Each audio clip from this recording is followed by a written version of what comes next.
get you back inside your head before the summer ends and spread a little love. Just for a little fun, I'll make you come back to me before the rise of every sun. Baby, it's meant to be, I know you got a man, but he don't understand. You're gonna be a heartbreaker, you're such a love taker.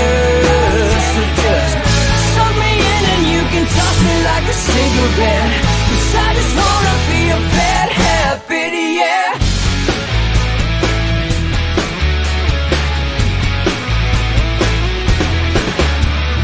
Rhythm in our love, it's impressive, excessive. You can't make this stuff up. My chest beats, it's restless, wakes the neighbors up above. Yeah, baby, come and show me love. Baby, come and show me love, because you're gonna be a heartbreaker, you're such a love taker.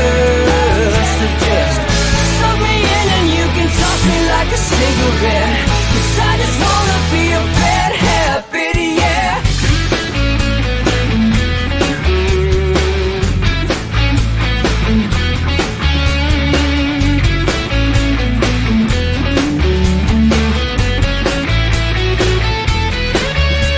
We can get on a plane and take a one-way ride, steal us away to find a place we can hide. It wouldn't take much to spear for a knife, just to give into the need and leave it all behind. 'Cause I know that you know that I know that you want me. You told me, now show me, come blow me away. 'Cause I know that you know that I know that you want me. You told me, now show me, come blow me away. You're gonna be a heartbreaker, you're such a love taker. So just suck me in and you can toss me like a cigarette, 'cause I just wanna be a bad habit, yeah. You're gonna be a heartbreaker, you're such a love taker. So just suck me in and you can toss me like a cigarette, 'cause I just wanna be a bad habit, yeah. Suck me in and you can toss me like a cigarette, 'cause I just wanna be a bad habit, yeah.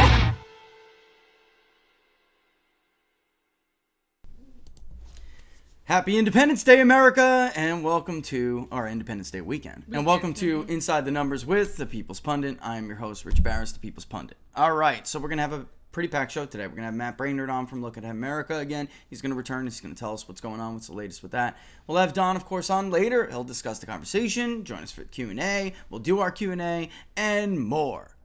But before we do, especially since it is coming up on Independence Day weekend, have some respect for the dead, Rich. A couple of days ago, in response to some of the things I said about Donald Rumsfeld. And here's my answer to that. I do have respect for the dead.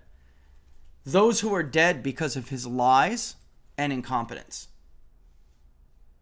Shall we?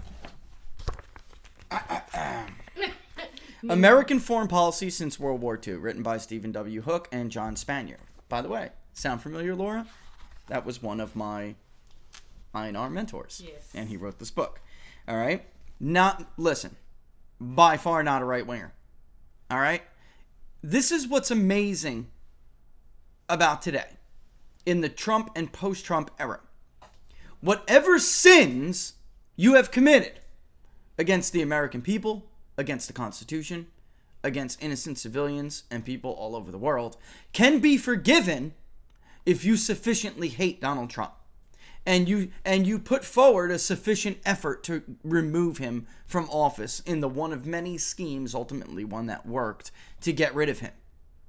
You could be George W. Bush and at one time have left-wing publications calling for your trial and conviction at The Hague for war crimes. Mm-hmm. You could be Robert Mueller, who, right up there with him, lying about different threats so we can get more powers for the Patriot Act and FISA court can grow stronger and stronger. And you can be good old Donnie Rumsfeld, who had been pining and begging for a war with Saddam Hussein despite the intelligence lacking a good reason for years before George W. Bush ever was president.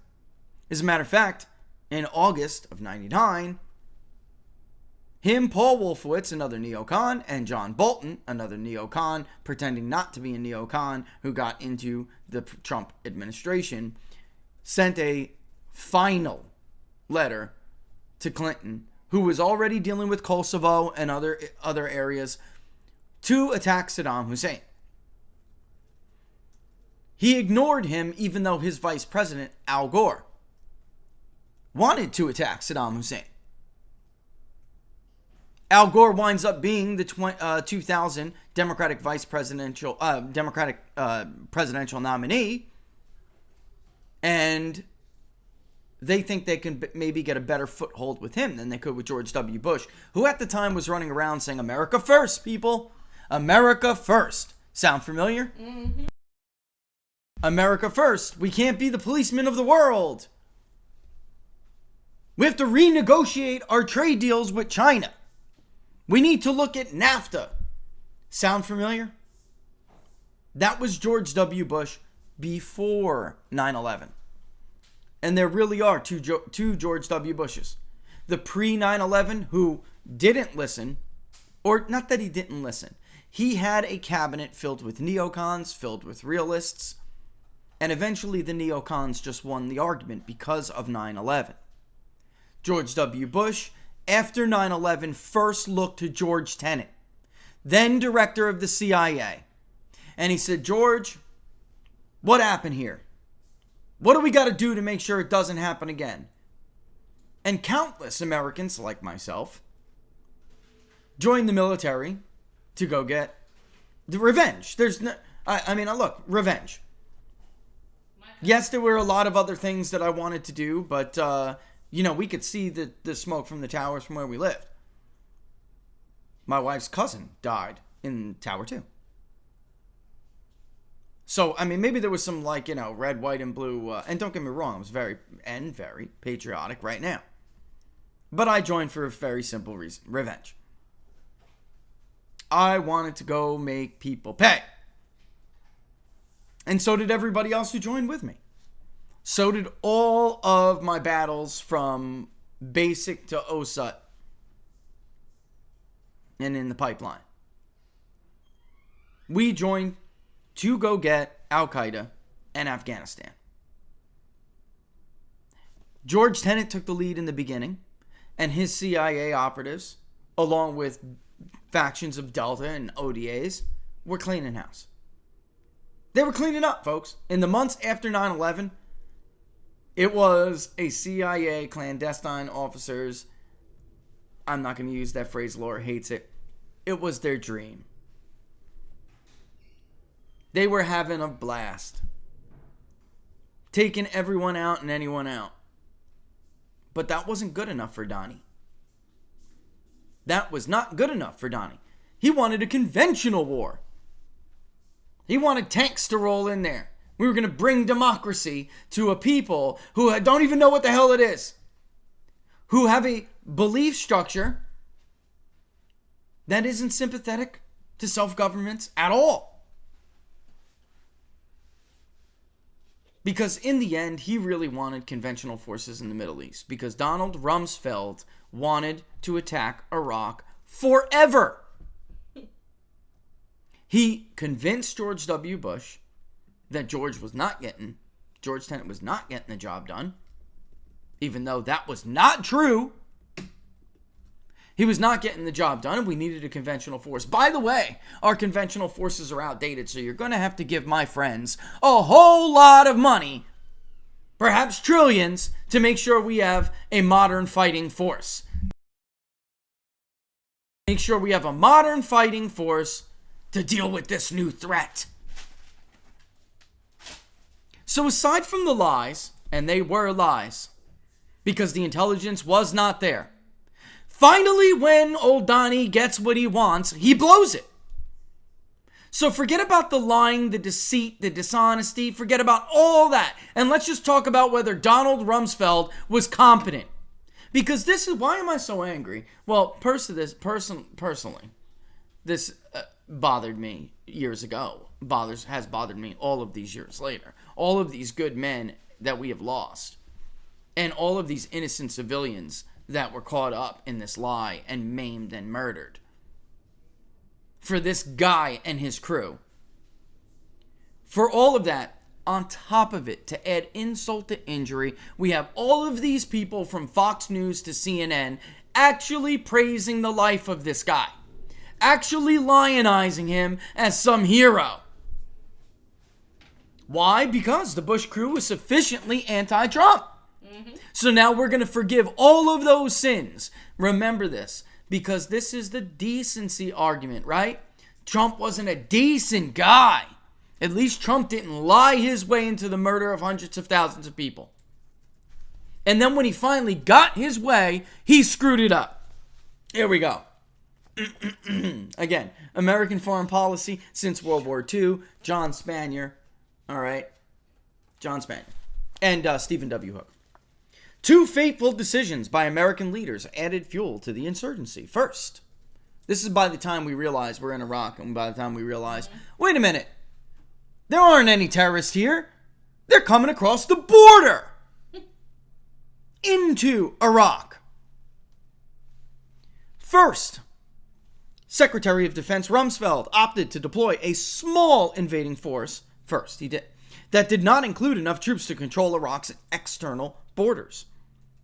This decision literally opened the door to Hussein's foreign supporters, Islamists of all shapes, stripes, and soldiers of fortune who were being paid to do this, who seized their golden opportunity to thwart the U.S.-led occupation. Thus, if Iraq was not a nest of terrorists, unquote, as Donnie called it, before Operation Iraqi Freedom, it became one soon afterward.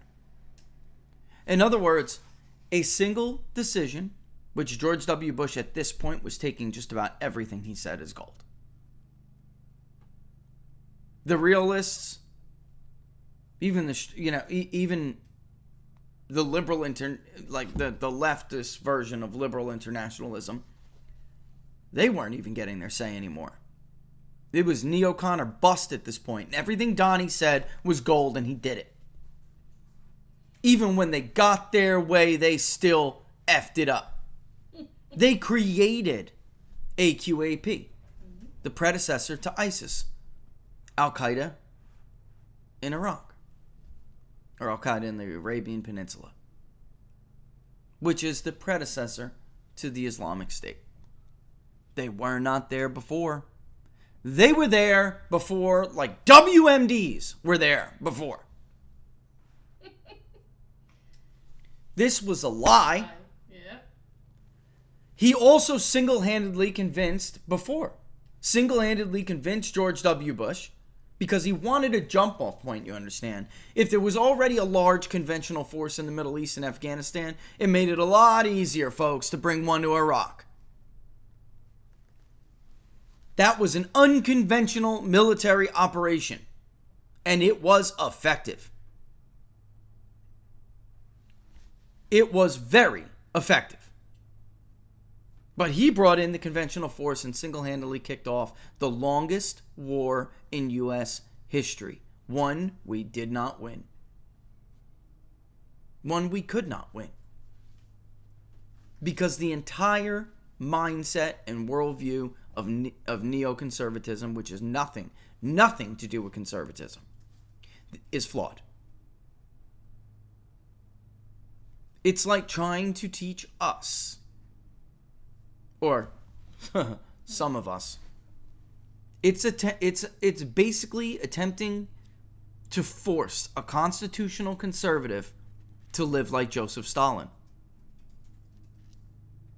It's like convincing Joseph Stalin to live like a constitutional conservative. That's right. They will never have these shared values, which we've heard everybody from George W. Bush to Donald Rumsfeld to Barack Obama claim. That simply is not true and never was going to be true. So everybody, soldiers they have their own opinions, but they follow orders. Or at least enlisted ones do. The brass was pro-George W. Bush and anti-Donald Trump. For what reason? These people love war. They love it. They get promoted because of it. They get hazard duty pay because of it. They fill their friends' pockets because of it. And they set themselves up to be lobbyists / contractors when they're done and out of the military because of it. And they make a ton of money. The human condition. What about the human condition of your soldiers, George? What about the human condition of their families? What about the human condition of the Kurds? What about the human condition of the civilian population in Iraq? By all estimates, a ridiculous amount maimed and dead. The poor Kurds. And then we abandon them anyway. Wow. The northern Kurds, what a bunch of suckers. You want to hear the truth? What a bunch of suckers to believe us. Yeah. And then we abandon them anyway. That sent a fantastic message. Anyway, I could go on and on. Another one, Long Road to Baghdad. Written by a lefty. Doesn't mean it's wrong now, is it? Right-wingers. No, he's right. This was something they had been pushing and pushing and pushing for years. There was never any safe harbor, safe zone in Iraq for these people who carried out 9/11. Or what a load of crap. What a load of crap. That was about as true as Colin Powell's speech to the United Nations General Assembly. Why do you think he was so bitter at the Bushes and Republicans in general after? Because they made a fool out of him. You made a fool out of yourself, General. You made a fool out of yourself. You let Donnie and Cheney ride you like a $5 and you just in one instant completely destroyed your reputation. Doesn't matter how many times you or any of these other people from this responsible for this. You want to talk about big lies? Doesn't matter how many times any of you who played a role in this big lie trash Donald Trump and do the DC dirt, you're always going to be a bunch of lying, filthy scumbags. So have respect for the dead? I do. I have respect for the dead who are that way because of Donald Rumsfeld. So excuse me if I'm not in favor of a 3-day celebration where he lies in state or something. What would you like to do? Want to build a statue for the man? Maybe we should put it right next to the Vietnam Memorial, since it would be appropriate. It's the last failed war that we got into over a lie. Gulf of Tonkin, see, Gulf of Tonkin. Same thing. Very same kind of lie. It's like WMD. One of her people said, how many days will the funeral be? I know. Is it going to be forever? And Bill Kristol, this won't be a Vietnam. Remember that? Mm-hmm. This won't be a Vietnam. Few months tops. I believe that's what he said, right? Mm-hmm. A month, 2 months tops. What the arrogance. The arrogance. And my point to you is this. Maybe George W. Bush was the president. It all stops with him. But ultimately, these people were looking for any and every excuse they could. That is what their records show. And I mean that, not just their actions. I mean their records. The Paul Wolfowitz, Donald Rumsfeld, Bill Kristol, John Bolton, all of them. They had been advocating for the United States to invade Iraq under Bill Clinton, who was apparently not as stupid as George W. Bush. Apparently, Bill Clinton is a lot smarter than people give him credit for. Matter of fact, I'm not even sure what the right has a problem with Bill Clinton over anymore. Maybe he personally didn't believe in the same things, but he was the last president, well, until Trump, he was the last president to carry out, even though he wasn't willing to do so, to carry out an agenda that most Republicans would consider conservative. Let's be real. Welfare reform. Yes, he was forced to do this by Republicans, by Newt Gingrich and the Republican Revolution. But they got welfare reform. They got a balanced budget. They stayed out of foreign entanglements. Yeah, Kosovo and Mogadishu, that's true. But I'm talking about, and I know people who personally served in both. And so I'm not by any means minimizing. What I'm saying is he was not duped into sending large numbers of conventional forces to start in. And by the way, that is the exact opposite of what should have been done, because Al-Qaeda, which literally translates to the base, their main beef was the infidel occupation of holy Muslim lands. Literally. So what did Donnie think was the best thing to do? Occupy more Muslim lands. But that is the kind of arrogance that comes along with that kind of worldview, the Neocon worldview, which is to use the primacy of U.S. power to bend the world to our will. To use the primacy of U.S. power to literally force people to believe and behave the way you want them to, the things you want them to, and the way you want them to. Think of the arrogance that it takes to do that. So I'll leave you with that. Maybe I should bring Matt on a little bit early. Now you asked me? Before I, well, no, he's waiting there. I just saw it. Oh, okay. Yeah, so, that's what I have to say to those people. That is what I have to say to those people. I have absolutely, have no feeling whatsoever toward it. No, that's not true. I do. I actually do have a feeling toward it. I just don't. What I don't have is the wanting, to go through this charade. It's a great example of the charade, Laura. This idea, like people, and I'll bring Matt on and the time, because I want to talk about this. It's the charade that they go through in D.C., where 1 minute they absolutely hate your guts, right? And then you're a war criminal, and you're this and you're that, right? And then the next minute you're basically, you're a hero again. And what did they do to earn that? Mm-hmm. Nothing is my point. Absolutely nothing. 100%. The only thing they did was hate Donald Trump. That's the only thing they did? That's all. Mm-hmm. And they did their level best to oppose him in some respect, some shape, some form.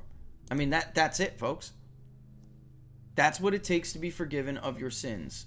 If you are literally, you could go back and read them, guys. The Slate articles. Try this guy at The Hague. He's a war criminal. I don't know how you go from that to being celebrated. We were watching last night. My daughter's funny. We were watching something on Whitey Bulger last night. And, no, what I'm going to say is this, that the local reporter who spent his, that's when reporting was still grinding your shoe leather and largely working class. He was a local reporter who had stayed on the Bulger beat forever. And that time period with Robert Mueller had just vanished when Mueller was the special counsel. And he said, if I had to define the Bulger story, what I would say is it really is a story about how one man was able to corrupt law enforcement from the state to federal level. and that the U.S. Attorney's Office and the Federal Bureau of Investigation allowed this man to murder with impunity. You know, and that was it. You know, that vanished. All of that completely vanished during the Mueller investigation because, of course, what matters the most, right? What matters is, and it's more than just a man. It's not Donald Trump. It's the protection of the construct, folks. It's the protection of the construct. You know, Status quo. Yeah, the status quo. Thank you, Laura. Exactly. You know, though this thing they've built that allows them to, you know, to have rules for thee. Have rules for thee and not for and not for me. And God forbid, somebody steps out of that, especially without an invitation, and they're willing to hold the hand of the devil, if that's what it takes to get back, and then preach to you about decency. It's incredible. Yeah, so again, it's this is what I was reading. I saw your Twitter message. Again, you must have missed it. American Foreign Policy Since World War II, and it is written by Stephen W. Hook and John Spanier. I'm gonna get a call later saying, "Damn it, I'm gonna lose tenure because of you." All right, don't cite me on your show, man. They hate your guts over here. He's good though. Yeah, I mean, no, he stayed. Look, both brilliant men, by the way, both brilliant guys. You know what I liked about that time there, folks, is that foreign policy, and when you listen to all of the things about Donald Rumsfeld in the coming days and others, remember, I want you to remember this. Keep this in your at the forefront of your mind. There is perhaps no issue that really shows a greater disconnect from not just academia, but liberals, and generally they're all supposed to be the party of academics. Yet, when it comes to foreign policy, they don't in the least hold views or policy positions that have the dominant view of academia, right? So, neoconservatism is a joke in INR academia, security studies. It's a joke. Liberal internationalism is a joke. You know, constructivism is a joke. And yet, I mean, I actually think he might have made it up, but there was an old saying: "Don't worry, if you're not successful in defending your thesis, you can always join the State Department." Like, that is where people who cannot come up with original thoughts that hold up to scrutiny, that's where they go. They go to DC. They become a foreign service officer or something. I'm serious. Bruce Russert couldn't defend the democratic peace theory. You understand this? I mean, you may think from listening to everybody, like, everybody believes that democracies don't war with each other. But Bruce Russert could not defend the democratic peace theory. He had to start qualifying what is and what isn't war by quantifying literally personnel, vehicles. Well, that wasn't really a war because it didn't have this many RPGs. It was crazy stuff. There weren't this many armored personnel carriers in this conflict. The qualification for war. I'm a numbers guy. That doesn't jive. You can't just start making up stuff like that. So what happened? He failed, and he brought it to DC, where he whispered it. Well, not just him, but I mean others. The general democratic peace theory, he wrote the book, The Democratic Peace Theory, but that idea had been already an idea that had been circulating for a while. And in the end, it's absolutely ludicrous. Of course, it wasn't going to hold up to scrutiny because it's not true. Democracies are no less likely to war with each other than tyrannical regimes. World War I, World War II, that ended. That killed that. Right? I mean, and it goes on and it goes on and it goes on. I think John Mearsheimer in The Tragedy of Great Power Politics takes a half a page to decimate that argument. And then just moves on. Like, this isn't worth my... It's hilarious. He destroys it in a half a page and then moves on and basically says, my thesis isn't worth any more. It's not worth any more of my thesis's time. So I will now move on with something that actually has value. It's hilarious. All right. So with that in mind, yeah, we're going to have Matt on here in a little bit. We'll have Don on in a little bit. That will conclude my rant for the day. All right. I just wanted to go on about that because, I mean, we've seen this over and over again. You know, we'll have Don on in a little bit. We'll have Matt here very shortly. And we'll do our I'll do the Q&A. We could talk about, I saw a lot of people who had a lot of strong feelings about Donald Rumsfeld, including somebody who was in the Pentagon on 9/11 and has his own feelings. So we can bring back and talk about this more in a little bit. But let's see if Matt's ready. Let's bring on Matt. Yep, Matt is ready. All right, let me hook up his mic, make sure he's good.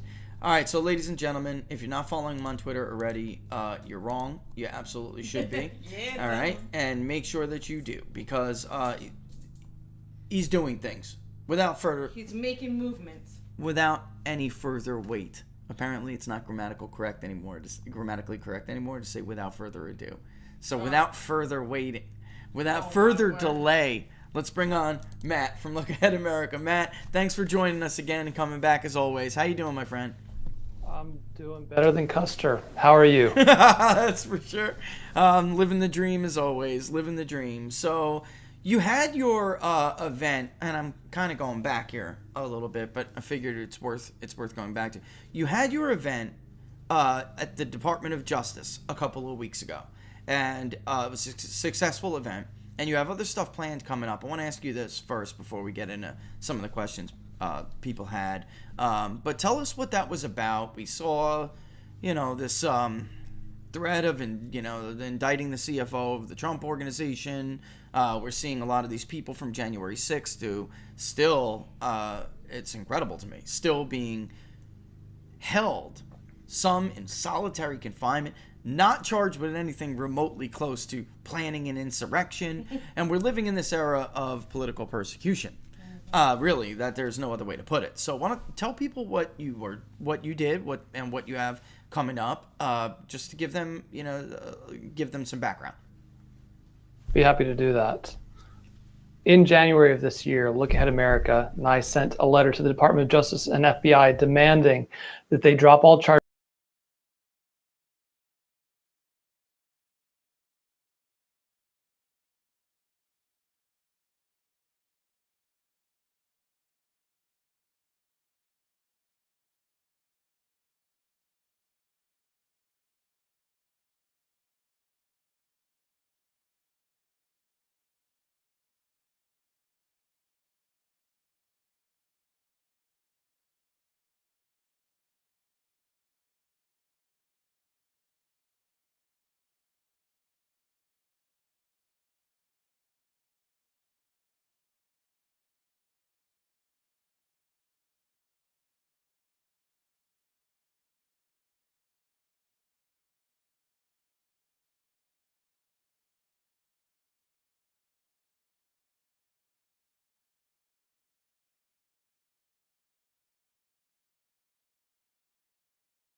That narrative is the premise for further actions, totalitarian actions the government wants to take. For example, purging our military of patriotic Americans, or justifying taking away your Second Amendment rights, or cracking down on other freedom of expression by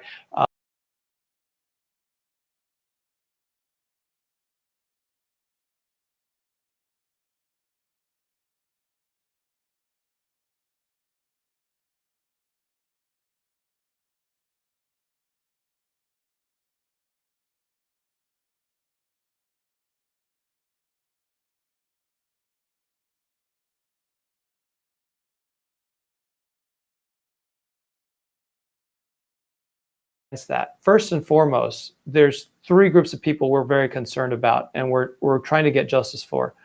The first group are the hundreds of individuals who are being harassed all over the country by FBI agents and then being persecuted, allegedly prosecuted, but really persecuted for their beliefs on trumped up charges, losing their jobs, losing their savings, having their lives turned upside down because they went to a rally. The second group are the approximately 60 people or so that are being held in DC and even more around the country without the opportunity for bail, in some cases without even facing charges after months, as a result of federal prosecutors lying to judges about what happened on January 6th. And they're being held in solitary confinement in the DC prison. They're being abused by the prison guards. They're being denied basic rights. And ordinarily, they should be given bail or reasonable bail. We had an incident this last weekend where a bunch of climate protesters from the Sunshine Foundation blockaded the White House. They were arrested and released the same day and are not going to face any serious charges, if any charges at all. And historically, the Capitol building has been stormed by protesters as recently as the Kavanaugh hearings, where protesters interrupt the business of the Senate, broke into Senate office buildings. We had an incident where AOC had a bunch of protesters breach the Speaker's office and stage a sit-in. They weren't prosecuted with anything substantial. In most cases, they were let go or charged with a fee of $35 or $50 for inconvenience. Whereas these people are being held in solitary confinement in the DC Correctional Facility. So on June 19th, we, Look Ahead America, held a protest right in front of the Department of Justice and the FBI to demand justice for these individuals. And by the way, the third category is one person in particular, Ashley Babbitt. We need to know what happened to her. Yeah. And we need to get justice for Ashley Babbitt, because it seems to me completely unjustifiable what happened to her. You and I witnessed an event where a grown, muscular man charged President Trump on a podium. Yeah. Secret Service tackled that guy and they took him away. Ashley Babbitt, about a 90-pound woman, not armed at all, shot dead. That must be investigated. So we're advocating for those individuals, but we're also pushing back against this phony narrative of there ever being an insurrection, because that is what so much more that the government's trying to do is premised on. So we had a rally. We had one of the attorneys, who's for about 6 people who are being charged, come and speak. John Pierce. We had Congressman Paul Gosar call in and speak to the crowd. It was very encouraging. We had other activists come and speak, and we're not going to let it end with that. We're actually going to go to the prison in Washington, D.C. on June 17th, where these individuals are being held without bail or without charges even, and raise our voices to make sure they know that they're not forgotten and that we haven't stopped fighting for them. And I encourage everybody who has the wherewithal to please come sign up with Look Ahead America at lookaheadamerica.org/rally. We're going to be busing people in probably from a safe location in Virginia, so you can park your car or otherwise get there and leave your belongings, and then get bused into the prison for our protest, because they're hoping that we forget this. They're hoping we go along with their phony narrative and just swallow it. But we're not going to do that. Look Ahead America is not going to allow that to happen. So please, I'm encouraging everybody to join us, and if you can't, make a contribution to help fund us so we can continue this fight. Yeah, and apologies in the beginning of that. That was on me with the audio. Just to recap what some people might have missed.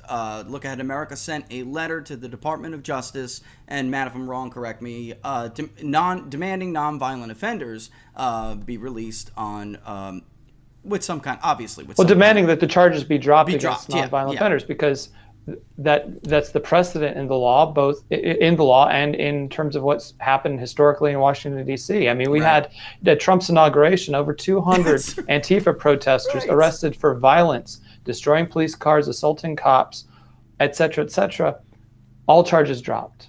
I thought immediately about the Kavanaugh hearing. So I remember the protesters essentially chasing Jeff Flake, then Senator Jeff Flake, into an elevator where they berated him over his vote for Kavanaugh, which that event, or that kind of pressure that was being put on him and others, it was Jeff Flake who then went and said, I need another FBI. I need the FBI to basically retrace their steps on this investigation before I feel comfortable moving forward with Brett Kavanaugh. And it's incredible how not only were those people not, arrested or punished for trespassing or whatever, they actually affected change with those actions, or at least they made an impact. Now, ultimately, Brett Kavanaugh was confirmed, but they made an impact. They delayed that vote. And the double standard, it's not even a double standard. It's two different tiers of that's not a double standard. Having two tiers of justice in this country is two tiers, of people. One person gets the book thrown at him, one group of people, the other, gets leniency. It's almost expected for them to behave that way, and nobody could ask for their. Some people are arrested, but even those people, they're out the next day. I am saying, what do you think this is? Do you think this is for, the 80 million, 90 million that's going to go to the Justice Department for domestic terrorism? They need this narrative, right? So if they're going to, I think it goes well beyond just a budget item for the Department of Justice. That's what I'm asking. This is about sending a message that you are not permitted to dissent in this country. Yeah. Because one of the things that happened as a result of this is that when we tried to hold our rally in D.C., again, from the Department of Justice, people were afraid to come out. They didn't want to come into the city. They were afraid that this manhunt that's been going on against innocent, patriotic Americans would be perpetrated against them just for showing up at our rally. So it definitely is having you hear the civil rights lawyers use this phrase a lot, a chilling effect on people's First Amendment rights. That's absolutely the case here, where you've got FBI going around arresting 65-year-old grandmothers who walked into a public building and then walked out and didn't do anything wrong. They didn't assault a police officer. They didn't loot anything. They didn't set anything on fire. They didn't destroy anything. And even cases that the Department of Justice has managed to bring so far, they are just straight up lying to stupid judges. The judges are stupid and the prosecutors are corrupt, spreading lies about police officers being murdered that day. Yeah. Never happened. And they're walking the cart and using this to justify denying bail. They're talking about denying people bail because they have on their Facebook walls questions about the election outcome, or some other marginal conspiracy theory, and using that to justify keeping people in prison who have no criminal record and who did nothing violent or remotely violent. And in many cases, the 65-year-old grandmother was just arrested yesterday. We have photographic evidence of a Capitol Hill police officer holding the door open at the Capitol for her to walk through. And, ordinarily, for the left, they would have an army of civil rights attorneys telling all these people to be quiet, fighting to get them released, the same way they fought to defend the legal rights of terrorists down at Guantanamo Bay. Right. But I've been told over and over again that many folks who want to get attorneys have been told, you're not going to get a good attorney. You've got to defend on a public defender who, in many cases we've seen, have contrary interests or not really defending the interests of their clients. I've come across attorneys who say they'd like to help, but their firm will not let them get involved with the case. So these people aren't just being denied their rights because they're being politically persecuted, but they're being denied the rights to an adequate and competent defense. And I can tell you too is that we need some legal help to be able to do these protests that we're planning, the ones that we had in DC already and the one that we're having in June 19th. And I had an attorney who's got a very good, well-known reputation. We reached out to get some help on logistics. And he said he started to have a conversation with us, and then he got back and says, sorry, I can't do anything with you guys. My firm will not let me. And we're just organizing a First Amendment exercise at a prison in DC. So that's really what we're up against. And we can't really afford cowardice right now. So again, I've got to implore your audience. Sign up to come to this rally in DC. I know that there are thousands and thousands of people that came out when President Trump was asking for folks to come. We just need a couple hundred people to make our point at this prison on June 17th. So again, sign up at lookaheadamerica.org/rally. And if you can't make it, look, the buses cost money, the insurance costs money. Please help us out with a contribution and let us not allow these individuals who are sitting in prison to be forgotten. It's July 17th, correct? July 17th. July 17th. Yeah, July. Sorry. Yeah. And just, so people should, because we even see it in polling, people are afraid to give your opinion. That was the case before, but it does appear to be getting worse. this is the time. This is the time more than there ever was one. It's easy to have your voice heard when there's no threat. It's when there is a threat that it's the most important. And I know that is a risk, and I know what people are asking, but it's believe me, Matt, the left, they wouldn't take this. They would not allow this without pushback. They would have like effectively what's happening to these individuals. They're being held hostage. Yeah. I mean, I've seen around DC billboards with people's faces on it. I mean, again, they walk into a public building not knowing what was wrong, which means it's not actually a crime because it requires mens rea. And the FBI is hunting these people like dogs. I think they have done more on this than they did trying to track down terrorist collaborators after September 11th. And, it seems almost as if the law enforcement agencies that we've trusted in this country to keep us safe for so long are turning into terrorist organizations, targeting people who are innocent because of their political beliefs, rounding them up, destroying their lives with no real thought to the fact that so many people, just for even being involved, even attending, even if they didn't go into the building, have lost jobs. The very first person that Look Ahead America hired, and this is thanks to the generosity of our donors, was somebody who was fired because they attended the rally on January 6th. They didn't go anywhere near the Capitol, but they simply attended, and that was cause for their employer to terminate them. And we've heard that over and over again. We've heard of people having their entire life savings, selling all their houses to try to get legal defense.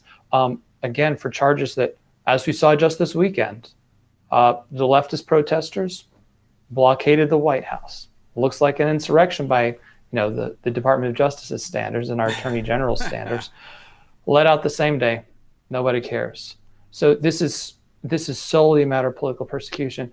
And you know what kind of frustrates me, and maybe it frustrates you too, is that I open up my email inbox every day and I'm flooded with solicitations from politicians asking for money. And it's all written in the stupidest possible language, the dumbest copy. I don't know who writes these fundraising letters.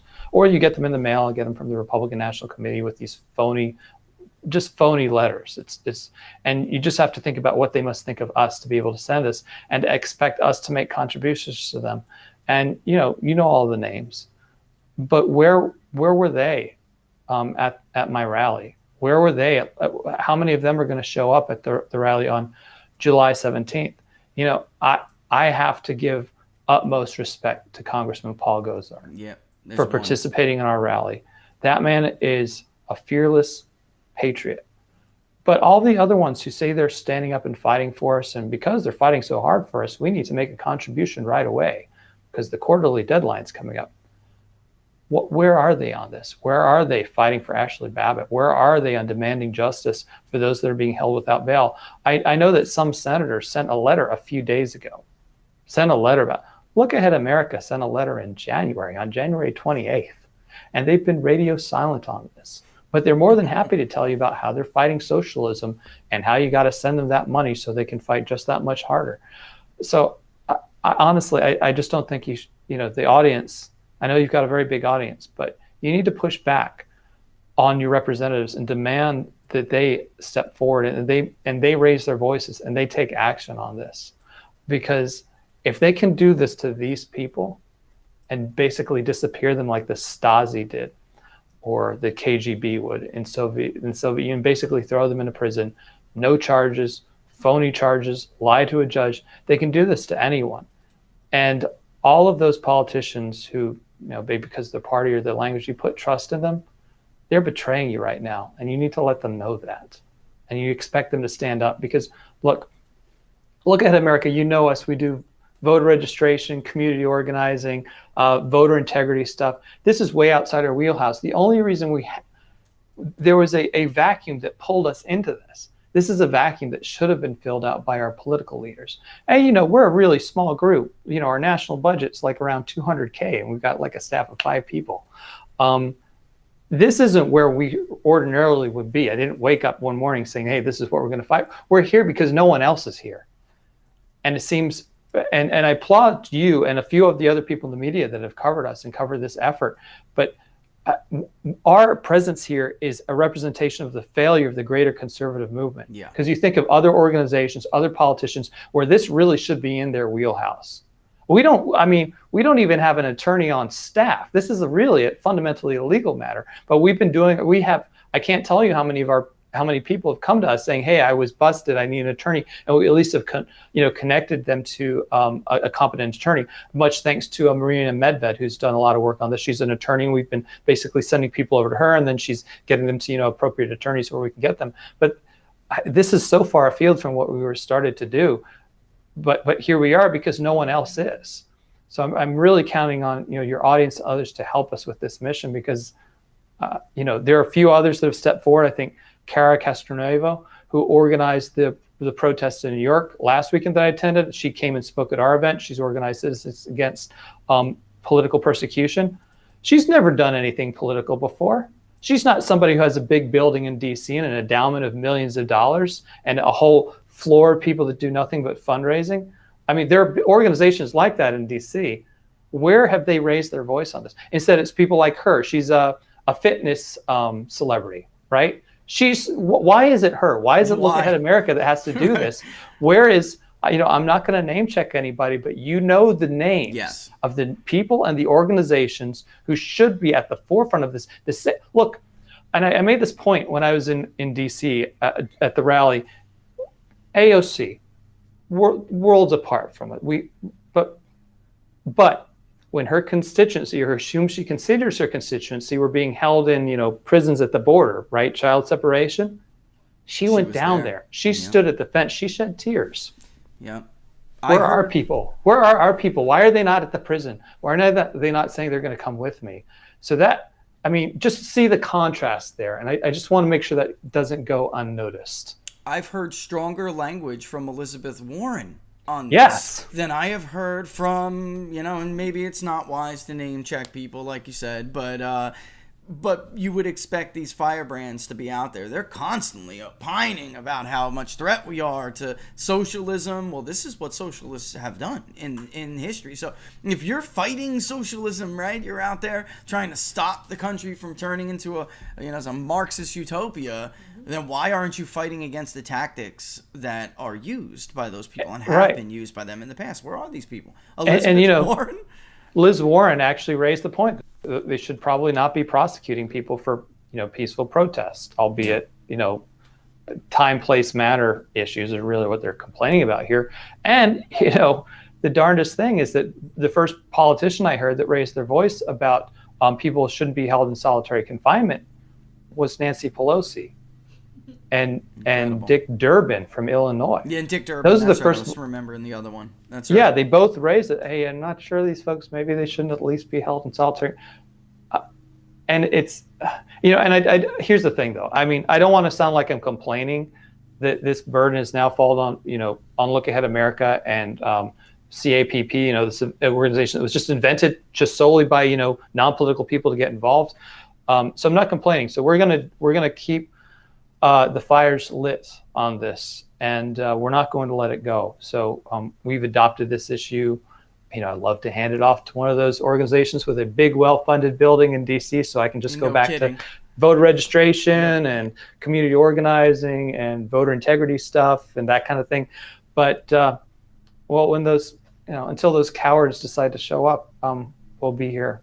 Yeah, and folks, that is a point I want to make, is that they're taking Matt away from doing the work that is in their wheelhouse, and it is so necessary. So they're distracting him from his cause, and everyone should be in their lane, but somebody has to step in it if there's a void like this. And there are people on the right who have been making these arguments for years. Some of them have amassed huge Twitter followings, talking about persecutions and anti-socialist this, anti-socialist. Where are these people? Right? So the best thing for you can do if you want to support it is everything he just said, but also grind at your representatives. Grind at them. Because they know about this. They're afraid, and I'm just saying from one person that I'm thinking about a conversation with. Leadership has decided to tiptoe around this January 6th thing, and they're politically worried about it. So anybody who may come out like Gozar, and that was one of the questions I was going to ask, man. anyone who comes out like that may risk, being, chided a little bit for it, or a lot of it, really. So, they're just, look, I'm just going to say, like, you would expect, I can't help myself, man. You would expect the Jim Jordans, you would expect some of these other people to come out and say, what is going on here, and to be on the sidewalk with you with a bullhorn. If it was, right, if these were left-wingers, rest assured, Rashida Tlaib, AOC, the rest of them, they'd be on the street, they'd be screaming, they'd get the media attention, and they would make something happen. The ACLU would be breaking down doors right now if this was somebody that they sympathized with. Well, they're ruining families. They haven't returned our calls, by the way. We have actually reached out to them. You did. Maybe they'll change their mind. Oh, again, yeah, because we do need legal support for this operation in some extent. And, I've been just handed around from one, right-wing attorney to another without any luck so far. Maybe, there's a few people left on my call sheet to go through, but I said to, we've got one person who's basically almost their full-time job is preparing for this upcoming rally. I said to her, hey, go ahead and reach out to the ACLU. We did that a few days ago, haven't heard back yet, but I don't know, maybe they're on vacation or something. Yeah, there's a lot, and you touched on this before, but because I do know some of these lawyers who have been impacted by this, maybe they tried to help Donald Trump with his campaign, maybe whatever it may be, and they are under threat right now. You take the wrong case, you're going to get a complaint with the bar. I mean, this is the way it is, or threatened by your employee, whatever it may be. But there are people out there, man, and maybe that's something we can talk about later. There are people out there that are competent and will just again, that's probably has to be brought to their attention, right? Probably. But that is the environment these people are living in right now. It's a shame, but it's part of the environment, like you said, crushing dissent, but really just trying to scare everybody. And thinking about the Supreme Court decision just at the end of the week, which said they didn't have to disclose certain donors because they were worried about intimidation. That's a sad commentary on the state of our politics. Some people, we're sacrificing transparency because we're not responsible enough or not decent enough. I don't know what it is, but these tactics are giving rise to the need to take away transparency, and that should be something people should know who supports what. I mean, generally speaking, but that's not going to happen because of that. Do you have somebody who has a question or something? No, you're over here, so like the producers wagging at me. This is the thing. This is what really irks me. These are. Oh, this is a personal. Yes, these are normal people in prison. Oh, you wanted me to say that. Okay. These are people who have never experienced solitary. Yeah, Matt. Generally, what you're saying. Psychologically, you are messing. What kind of damage? Up. Right. Yeah. Think about the damage this could be doing to some of these people. Who these are not criminals. These are not. That's her point. So these are not hardened criminals who have been locked away like this. And then they probably have spent their entire life having faith in a justice system. And then they go to court, they get a bond hearing, whatever it may be, and the corrupt prosecutor lies to a dumb or corrupt judge, and they just get thrown back in the tank. I mean, just imagine what these poor people must be going through for a narrative. Yeah, and that is known in Washington, D.C. That is known among our leadership. And I guess they think that if they just bury, January 6th, it was it's a big problem for them. They need to make it disappear from the public consciousness, that it will go away, but that's not going to happen. The progressive left is going to use this as a club. Yeah. From one policy to another, unless it's not only is the narrative defeated, but justice is brought to these people. And we need what we ultimately also need is a congressional investigation into this, basically turning the FBI into a domestic terrorist organization that has happened as a result of this, and the Department of Justice and the decisions that have made to treat these patriotic, fundamentally innocent individuals who did no wrong, to use it to send a political message and to politically persecute these individuals and ruin their lives. And that has to be investigated, because look, no common sense person could look at what happened on January 6th and call it an insurrection. Yeah, no There's serious no person. Yeah. It was at best a rambunctious protest. Yeah, a few people did get violent, and those people should be prosecuted if there's evidence of them committing violence against police officers or doing any serious damage. But I mean, you've got that guy who's a bit of a Looney Tune, who wore horns. But we have video of him consulting with the police officers how to walk into the Senate chamber, was the House chamber, and to not do any damage or anything like that. And he did, and he walked in, he walked out, but he, because he's sort of the image of the face of the protest, they are throwing it is persecution. It is political. He is a political prisoner. All of these people, aside from those that may have actual evidence of committing any kind of real violence, these are political prisoners. And we've got an administration that is so eager to point the finger at other countries for their mistreatment or humane issues, and not only at other countries, but at our own country and its history. Where do they have the moral leadership or moral justification to do that when they're holding innocent political prisoners themselves, destroying these people's lives? They have no moral authority, absolutely none. Yeah, that's Biden meeting with Putin at the summit a couple weeks ago. Would have loved to have been a fly on the wall there, because he's obviously publicly he plays the tough guy, but you can't chastise Vladimir Putin over that recent decision, which basically deemed his sole opposition a political, an enemy, basically, even though it's a dissenter. Where do you have the moral right to you don't, is the point, but where do you have the moral right to question anybody else's treatment of political dissent if this is what you're doing? Would have loved to have been a fly on the wall, man. Well, exactly. I mean, think about it. Vladimir Putin is being excoriated by our Department of our State Department, by the administration, because they took one person and put them in prison, one political opponent. Joe Biden has put hundreds of innocent political opponents in prison and destroyed their lives. Now, on balance, how do those things compare? And again, I know that Putin is clowning on the U.S. over this stuff, etc. I don't really care what Putin has to say, but again, our own government has been pointing the finger at others, pointing the finger at our own history. They can't. That is morally unjustified. They have no moral standing on anything, given that they are holding and aggressively persecuting political prisoners for committing thought crimes, for having a slightly different political viewpoint than theirs, and it's a travesty. And this is the first line of what I said at our rally in D.C. is that this is the great civil rights battle of our time. This is it.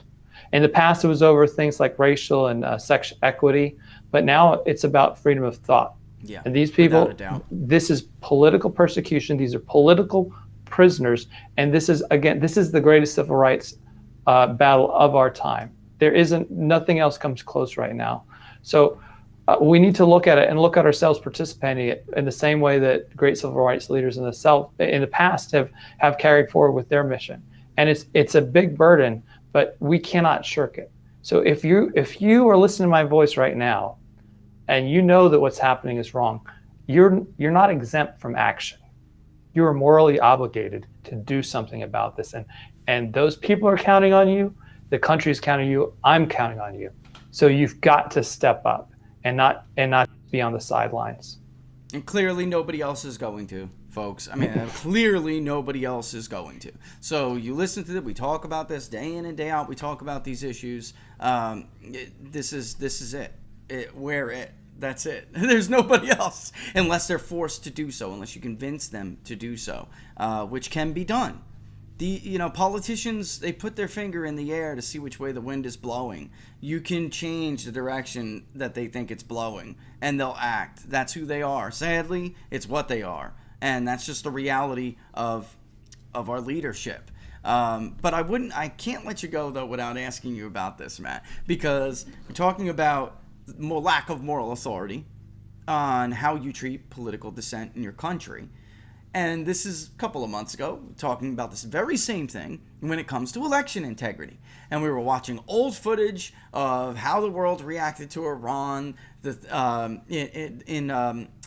what's his name's Ahmadinejad's last election, which everyone thought he was going to lose. All right, so even his own campaign thought he was down in important provinces, and miraculously, before the polls closed, the results were reported, and that was it. But in any event, we've seen this over and over again. Vladimir Putin steals an election, although I don't know why he would. He's very popular. But this one, their election's not secure, and the State Department will lob around all of these accusations about how there aren't free and fair elections in certain countries. So-and-so or some party robbed that election. They've been doing this for years. We've been watching these press releases, watching these statements for years. They get old. But we can't do this anymore when New York can't even correctly count ballots. Forget about in a legitimate amount of time, but first of all, do you buy that they accidentally, I mean, we'll never know is my opinion, but 135,000 test ballots, Matt?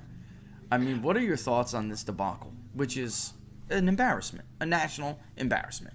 I think it's, honestly, I do believe it was a mistake of incompetence because the number of ballots counted versus the number cast was off by so much. I think that Eric Adams' campaign actually noticed it. Yeah, right. And remember, this is a Democrat primary, and the Democrats are just fighting against each other, so they're not going to get, if it was happening to a Republican, they raised the issue of, hey, why is there's 135 more ballots than people that cast ballots?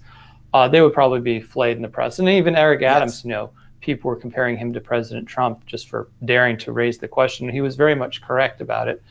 I think that the New York situation is that I believe the Board of Elections made a massive mistake by releasing any numbers at all until the absentee ballots have been counted, since there's so many of them. So they released the preliminary numbers, and you could click through it and see at each round who gets eliminated. But without those absentee ballots being counted or included, the top 3 or top 4 finishers could have been wildly different, or even more different. Because the final 2, based on the current analysis, may not actually be the final 2 when you include the absentees. Part of it's a consequence of the New York election law that says that an absentee ballot can count as long as it's postmarked by election day, which means there's, until those ballots, they set sort of an arbitrary deadline of a week or 2 after the in-person election day. So I think that the state made a big mistake by trying to even think of releasing preliminary numbers. First, they released the top, first choice ballot without absentee. Big mistake. Second was releasing the tabulations of the best of 5. Huge mistake to do that again without the absentee ballot. They just said, look, until we count all the absentee ballots, we're not releasing any numbers. It doesn't really matter because the election's not until November anyway, so if it takes us a couple of weeks to do it right, rather than, it was just very stupid to release preliminary numbers. However, I will say, though, that I think that the move to instant runoff or ranked choice is probably a good thing, because you look at a state like Wyoming, I'm just putting on let's just put my political analyst hat, take off my LA nonprofit, nonpartisan hat. Right. You often have folks who are able to prevail in, say, Wyoming, for example, because it's first past the post, meaning that whoever has the most votes after the first round of voting, it's over. Yeah. Or sometimes there is a runoff. If multiple people don't get 50% of the vote or more. Now, I love, as a political consultant, I love runoffs, because it's an extra couple months I can bill even if my client ends up losing, right? It's like a bonus. That is honest. That is we make the more honest money answer that way. Right there. It is. It's true. It's true. But for the taxpayers and everyone else, it's probably best that you have instant runoff where you have the option to select it. But we've got a situation in Wyoming now where you can win a party's nomination with 30% of the vote. Even if 75% or 70% of people are intentionally voting for somebody against you, they were voting against you, you still prevail and you get the nomination. So you saw that happen in the gubernatorial race. And there's concern that will happen in the at-large House race, which I know is very hot in Wyoming. It's if you've got 6 other people all splitting up, say, an anti-incumbent vote, and the incumbent gets 25% of the vote, but everyone else is in the teens, 75% of the people voted against that incumbent. So in that way, I think that the ranked choice experiment in New York has probably gotten a bad reputation, where it's not, the issues aren't because of ranked choice. The issues are because the Board of Elections, for some reason, wanted to release inherently wildly inaccurate or election result numbers, way ahead of being anywhere close to it. So it was just a dumb decision to do anything other than release the final numbers when they were done counting, all of the absentee ballots. Yeah, I don't know why they did that. It just sows confusion, and then ultimately could be distrust. But I really think there are two important points. Really, only Democrats, their allegations, just like their political persecutions, only their allegations are taken seriously. And you could have hundreds of affidavits, you could have actual voter records that you have put together in a CSV file to send to people to look at, and it wouldn't matter, Matt. You're just completely smeared in the media if you level an accusation. But not Adams. He really didn't have anything but numbers that there was a discrepancy. Wait a minute, this doesn't make sense. Why is there 100,000 more? There could have been, as PolitiFact said, a perfectly good explanation for it, right? Because they race to explain it away. And then the second part of it is that this was always about, it's not just what could be intentional, but we are human beings. And when you make these changes, government never does anything flawless, Matt. Never. They never do anything without making mistakes, and we can be incompetent. And I think that this was a great example of it. It'll not, unfortunately, some elements of this conversation, some elements of our society, they'll never allow that to sink in, where that could be could happen to anybody. It doesn't matter. It's not just a left or right wing issue. It's an American issue. Election integrity matters. But when one of our largest cities, the largest city, John Lennon's Rome itself, can't even count their own votes, we look like fools. When we make a mistake like that, or multiple mistakes, we look like idiots. And it's very difficult for us to lob these accusations to somebody else that they're not holding free and fair elections when we can't even conduct it correctly. Yeah, and just to think about this, though, a moment. Okay, it's understandable that maybe you do a tabulation and you didn't clear the old votes, okay? But then you publicize those votes without noticing that you've got 130,000 more votes than you do have the people cast ballots. Like, it never occurred to anybody involved in the entire process to just notice that mistake. And, I guess all the smart people, were working for the Adams campaign because those ones that noticed it. They're the only ones who saw it. But yeah, it's easy to make bloopity bloop. You didn't clear the buffer for the memory, and there's a bunch of ballots still in there. Oh, we just run it again. But no, you had the output. You looked at it. Multiple people looked at it and shared it, and it's just But we shouldn't be surprised at all. I just for the audience. So I want to make it clear that some coding mistakes, those things happen all the time, right? And there are only probably very small people in the New York Board of Elections that actually understand how the software hardware works, okay? But then everybody else should have some understanding of basic arithmetic, basic math, and they don't even have that. Right. So it's terrible. It's just terrible. It's an embarrassment. It really is an embarrassment. How many sets of eyes, and we didn't get an answer to simple questions like that. How many sets of eyes looked at this thing before, and how susceptible are they to making other mistakes? Yeah, exactly. Other mistakes that don't get noticed if they can't, there's no process they didn't have a process in place that would prevent this. Right. Like no sanity checks whatsoever. I've been involved with this kind of stuff for a very long time in much smaller matters, and in all processes, even dealing with government or private businesses, you usually, if you've got somebody half competent, in fact, the less competent you are, you more likely you are to have screening process or sanity checks or some process that gets multiple eyes on something and checks things a few different ways or sort of audits some things for just basic common sense things. Because the less competent you are, the more likely you are to know that you're probably going to make a mistake if you don't have checks in place. So, we can go on forever about this, but to nobody's surprise, yes, the government of New York City is incompetent. Yeah, it's almost indicative that everybody doesn't think they're incompetent, so then they didn't put safeguards, right? So you could look at it from that point of view. But yeah, Matt, as always, it was great for you to join us. Everybody can go to Look Yes, Ahead it was America. Great for me. Thank you. Yeah, everybody can go to lookaheadamerica.org. And Matt, though, tell them what they can do again. I know you did before, but run it down again. What can they do to help? Look, we really need at least one of three things: time, talent, or treasure.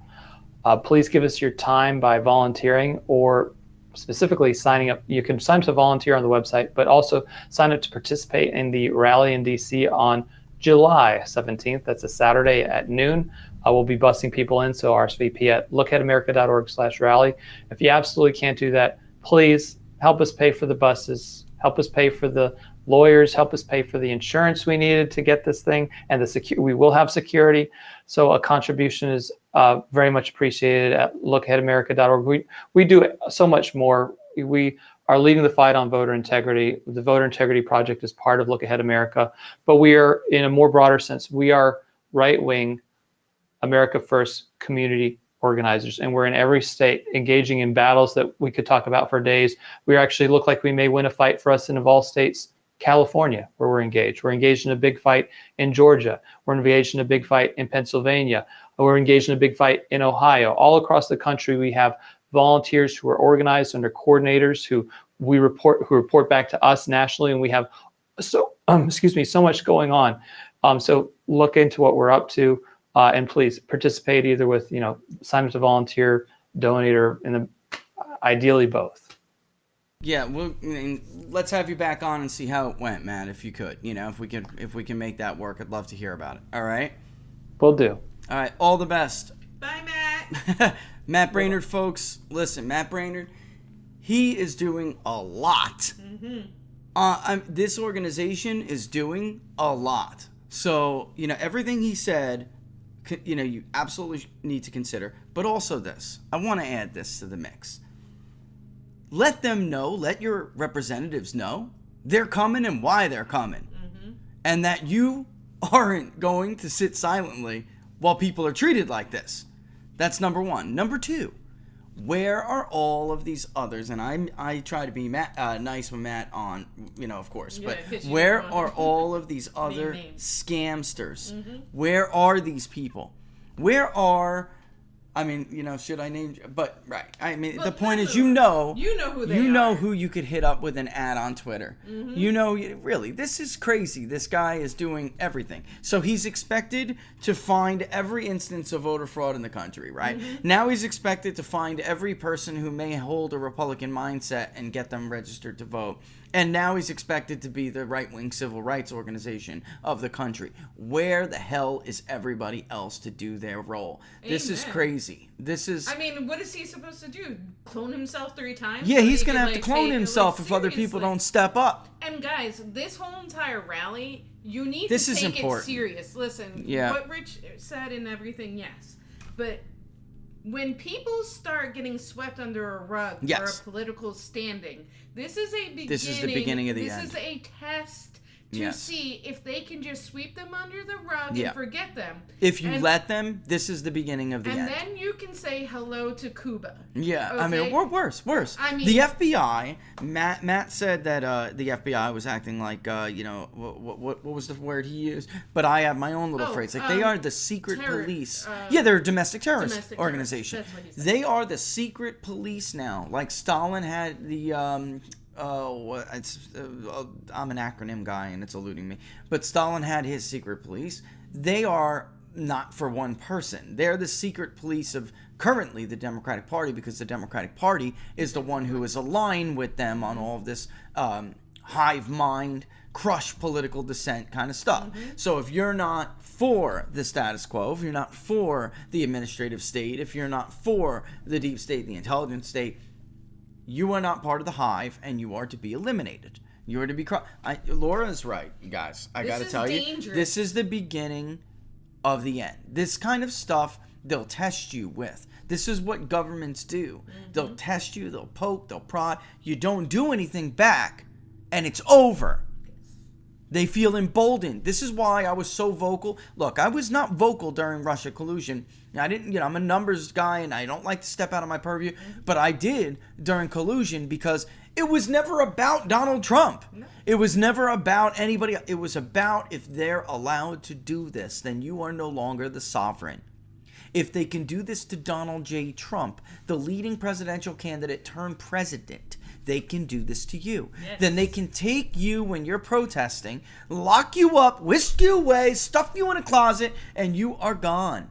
Gone. Gone. And they will feel no remorse, no fear of retribution, no fear of retaliation, nothing.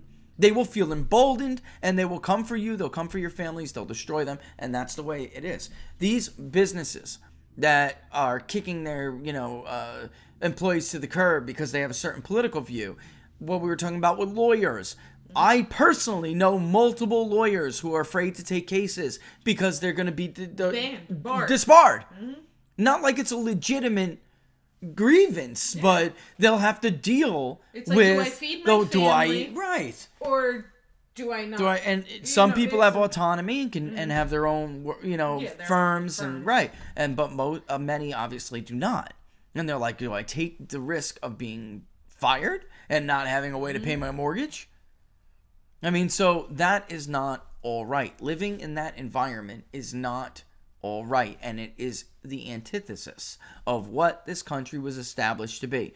Whether you're on the right, you're on the left, it should not matter at all. And like I had said for all of those years, if Bernie Sanders had beaten Hillary Clinton and they did what they did to Donald Trump to Bernie Sanders, I still would have been screaming my head off, because Bernie was elected and voters are sovereign, and that is it.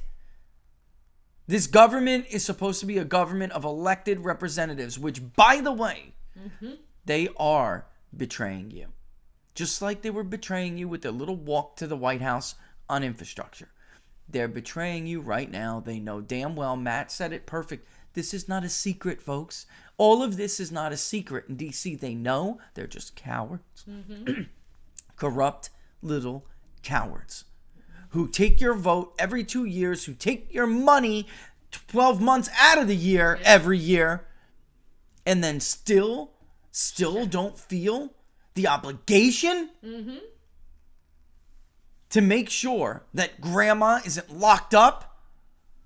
I mean, they're relying on the ignorance of the American people to sell this story, and always were. Because have you been to the Capitol? You're telling me they just stormed through it? Folks, no. They got in, and there is video evidence and footage of people just like being allowed to walk in. Just walking through the door. And that guy with the Viking hat, he is the face of this, which is why they're destroying him. All right, let's take a real quick break. We'll come back in about 2 minutes, and we'll hold some Q&As, all right? All right. You're watching Inside the Numbers with the People's Pundit. Go to lookaheadamerica.org and help the guy out. Be back in a few.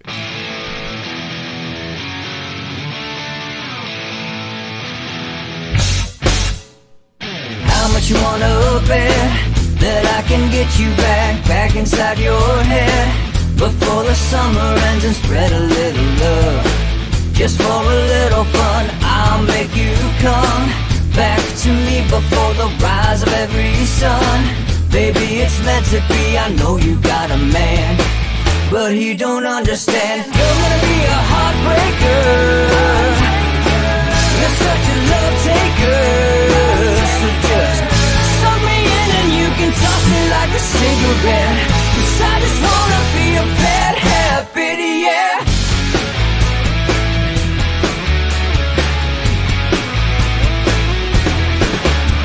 There's rhythm in our love, it's impressive, excessive. You can't make this stuff up. My chest beats, it's restless, wakes the neighbors up above. Yeah, baby, come and show me love. Baby, come and show me love. Because you're gonna be a heartbreaker. You're such a love taker.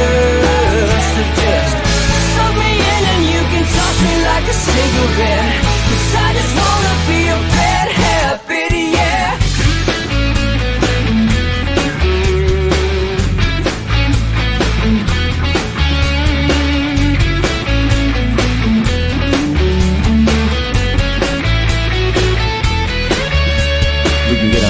Take a one-way.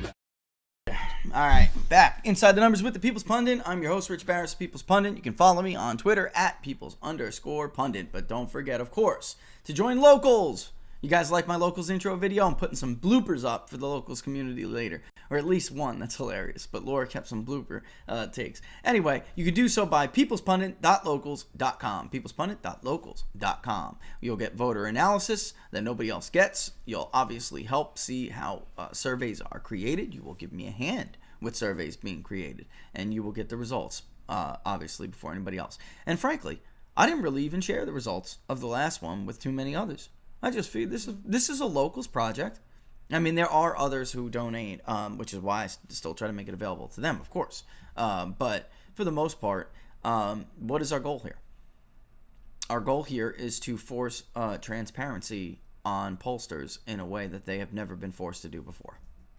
So you can't just keep cranking out inaccurate numbers. You can't just keep cranking out garbage punditry, which is your own personal opinion disguised as political punditry. Slimer. You can't just... Yeah, Slimer. You can't just put out fake polling results that are for your clients, whether it's a political client or a corporate client, disguised as legitimate research. Frank Luntz. And there is no more Biden plus 17 in Wisconsin because we said so. Langer research. All right, so with that, let's bring in some questions here. It's 12:25. All right, People's Fundit. I'm gonna bring on Don in about 5 minutes. People's Fundit. I didn't put it up yet. Okay. Wait till you see one of the one blooper. That's good, funny. Good times. It's only a couple seconds long, takes. but no, I got a couple good. They just weren't as good as the time. And Laura had me laughing, which is why the one we finally used was laughing. But you know what? It was cracking up by that time, just totally cracking up. And I'm like, you know what? This is good. Cut. Go. Right. Go ahead. And plus, he's smiling, and isn't he so cute when he smiles? Oh, stop I it. think so. I'm gonna make him blush. My face is. I feel like Charlie Chris today. Crispy Chris. I do, but you gotta. Everything else turned tan, including my face, except for my arms so far. I gotta do something for you for that. I got a whole spiel, but anyway, Offman would like to know: do you think there's a way to accurately gauge how many Trump Republican voters have been permanently disenfranchised, or at least temporarily, because of the last election? Will they ever vote again? What will it take to get them to vote again? I think it would be helpful to know exactly what that number is to convey to Republican candidates. Yeah, so there is, or at least that's why we keep including. There's certain things that we're putting on the questionnaire that we won't budge with, which is why we have to be really selective every time we run one of these polls, because there's certain things we're tracking all the time, but then there are things like this. So the social desirability bias indicators are only one part of that equation. Asking and then verifying vote history is the other, because we know that there are millions upon millions of voters. Everyone was talking about the new Biden voter. That's not really what happened. Trump brought out more than 10 million new voters, despite Biden's. Anyway, we can rest assured Trump's were real. All right, were actual votes, and we're looking at that vote history. So did you vote in 2020? And are you a Trump voter? And then maybe also, do you tell us, right now we haven't asked about intention to vote, which will be how that'll be the final piece of the puzzle. So when we implement our likely voter screen, that will be the final piece of the puzzle, because we'll still be hopefully reaching these people, and we'll be seeing whether or not they voted in other elections but have no intention of voting in 2022. And from there, we'll get a much more firm number. So it's this percentage will obviously translate into this number of people, and that'll tell us everything. Now, there will be some who tell us they don't. This is what I worry about. Because of this environment we just were talking about with Matt, there will be some who will be too afraid to even tell us they're going to vote. And they may end up voting. But the best that we can do is look at the people who voted during that last election cycle, voted for Trump, or are Trumper-like people, because they won't admit it. All right, I'm just telling you right now. Those questions the New York Times, Nate Cohen at the New York Times was asking, who did you vote for in 2016? They're pointless. People lie, and the overwhelming, if he was a real pollster, he'd know this. People lie, and the overwhelming consensus prior to the 2020 election was that questions like that, even the Slimer himself has written articles on this, by the way. The questions like that are absolutely pointless, because the people you have the non-ideological person who will want to tell you they voted for the winner because they're not particularly partisan and nobody wants to be with the loser. All right, there's that. And then this time around, where it will be compounded even further by people who flatly will not want to admit, based on fear, whatever, that they voted for Donald Trump. So we're going to be looking at those social desirability indicators when we're also looking at that vote history and the disparity between the 2020 and the 2022 vote. So eventually we will get a number. And I'm telling you right now, that number is going to be high. Unless you help people like Matt convince the Republican Party that they have to defend you. Because the Democratic Party, outside of, we heard comments from Nancy Pelosi about this. We heard comments from Elizabeth Warren about this. We heard comments from Dick Durbin about this. But did they lift a finger and do anything? No, because to them, honestly, the narrative is more important. Crushing dissent is more important. They were going to use January 6th as a way to never allow Donald Trump to run again. But that couldn't happen. So, don't salvage don't let a good crisis go to waste. You better salvage it for something. So they pivoted to crushing dissent, which was really, goal B in this to begin with.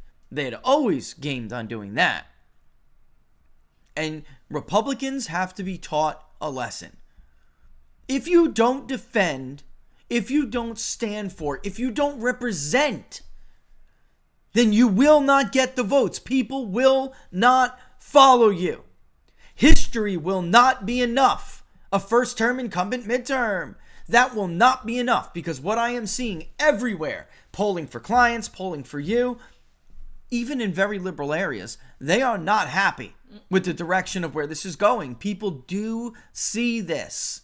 Everyday American voters, they do see it. They're not like Jake Tapper. Even many Democrats. They're not like Jake Tapper, folks. All across the country, they're not like MSNBC. They're not like Christopher Wray. They're not like everybody else. They're definitely not like Mitch McConnell. Thank you, Jesus. They don't like it, but they're not ready to take that step.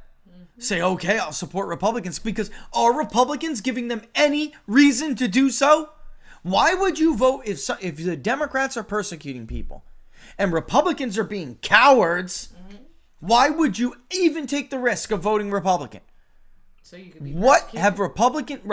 So you can be a target yourself? What have Republicans done to instill confidence that they are the ones to carry that mantle to begin with? Nothing. They're too busy praising Donald Rumsfeld. They're too busy talking about the big lie. They're too busy saying, look at Tim Scott's reaction to the speech. That's the direction our party's going in. And by the way, that's how you know I was telling you the truth with Tim Scott and Mitch McConnell and the rest of them. They hated Donald Trump. Tim Scott thought that Donald Trump was bad for the Republican brand long term. That's why he was picked to give the rebuttal to Joe Biden to begin with. And that's why Mitch McConnell came out and said what he said. They had been thinking like this for years. They were using the man and using you. You, his voters. They are unworthy of your vote right now. That's the truth. They're unworthy to lick the bottom of your shoes right now. Amen. There are people rotting in jail for nothing.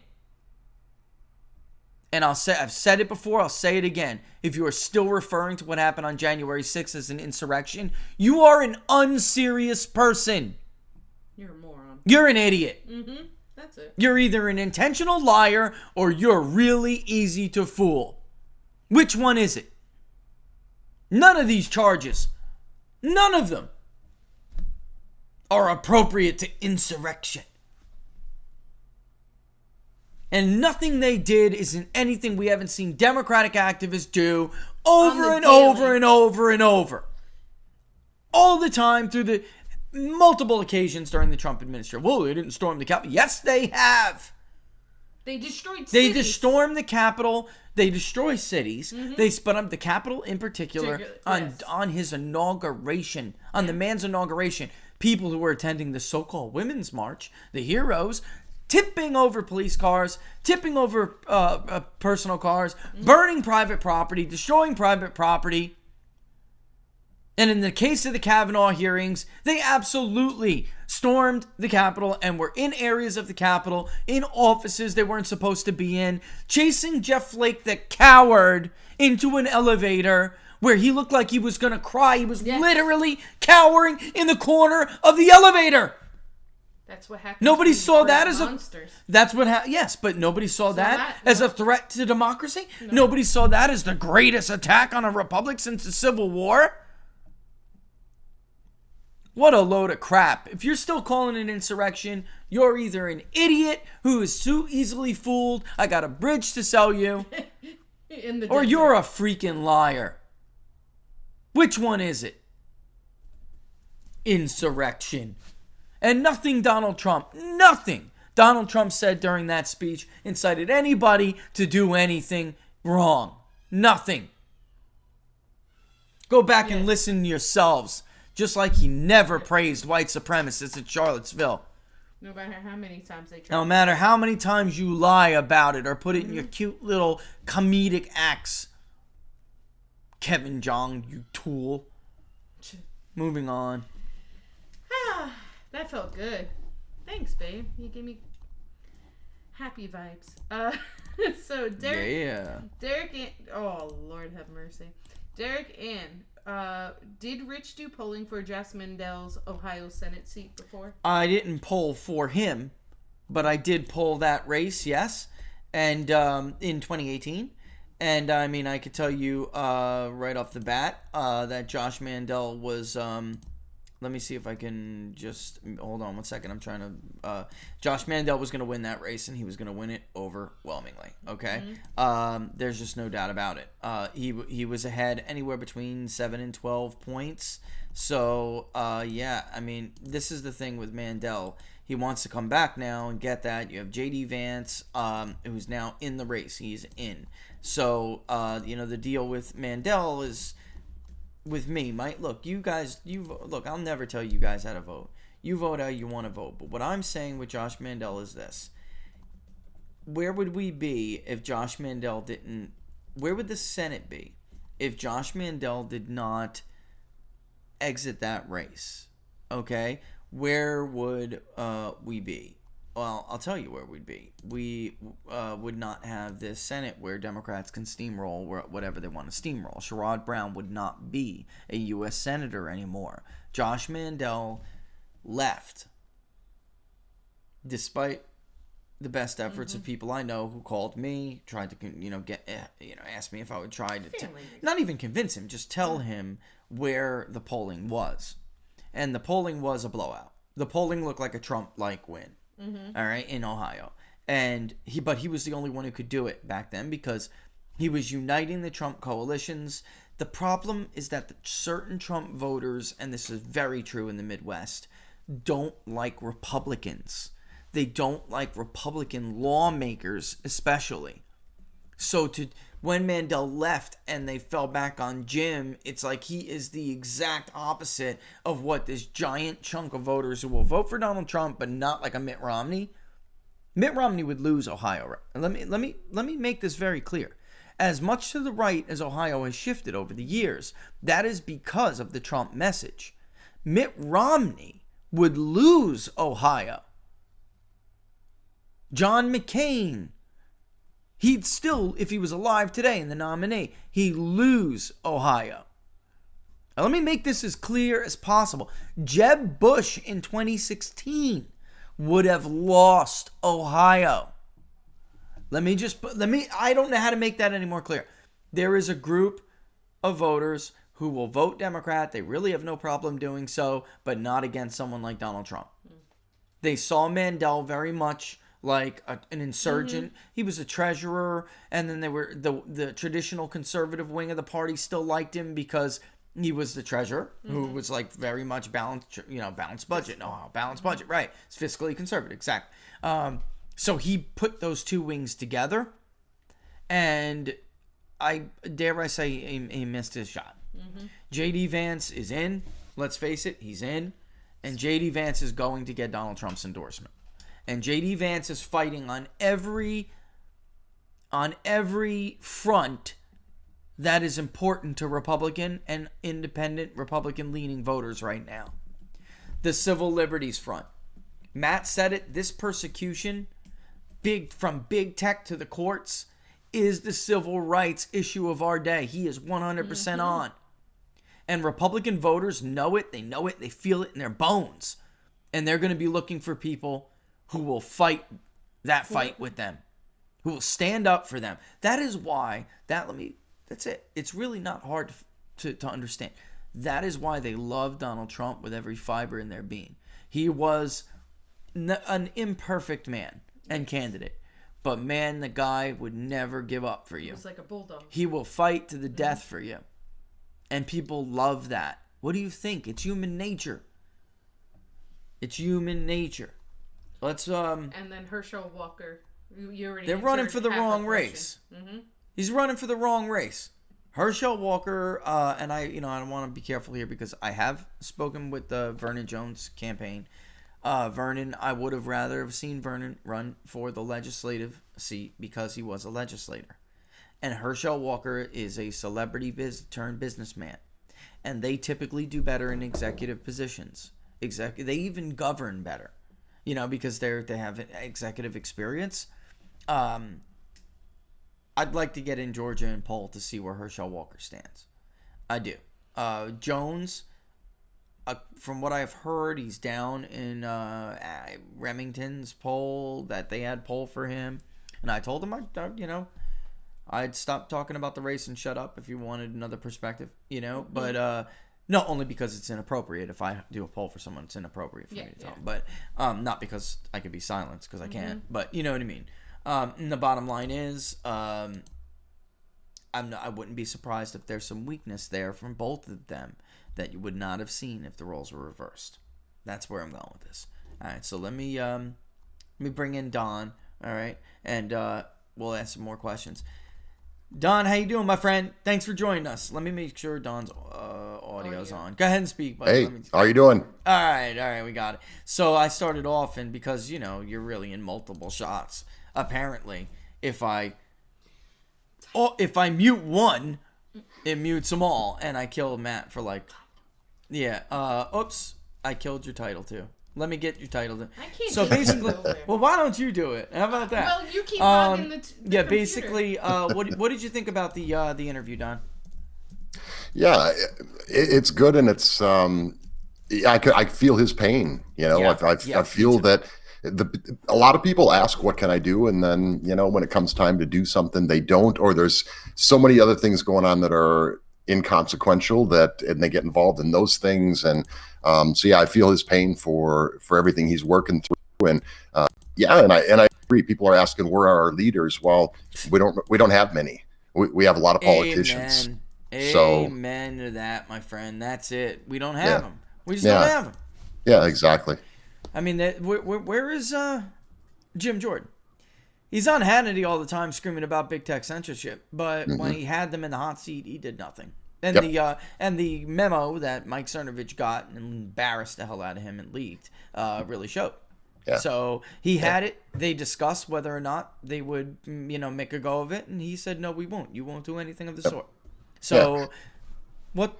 WTF, Don? WTF. Well, yeah, and Fox News is too busy having Kevin McCarthy on every 30 minutes. And I think we've all heard enough from Kevin. So, Kevin's no leader. He's a coward. And I don't even care what he has to say. So it's all just garbage. It's, we talk about this a lot on here. We talk about these are easy things to win from a messaging campaign strategy kind of thing. These are really easy things to go after. These are really easy things to get people on the side of people like Matt and the work that they're doing. And they just don't. I just don't get it. I don't get it as much as anybody else doesn't. But I think just the answer, I'm going to go back to my original one, is we don't have leaders. We have a bunch of elected officials. There's a couple leaders. Ron DeSantis, amazing. I wish everybody would follow his lead a little bit more, but they don't.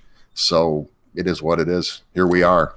We have an overwhelming number of people in this country, in our polling, who look at this stuff and they big majorities, say without question, these are attempts to squash political dissent, because we'll ask them, this, you've seen the data before in many different ways.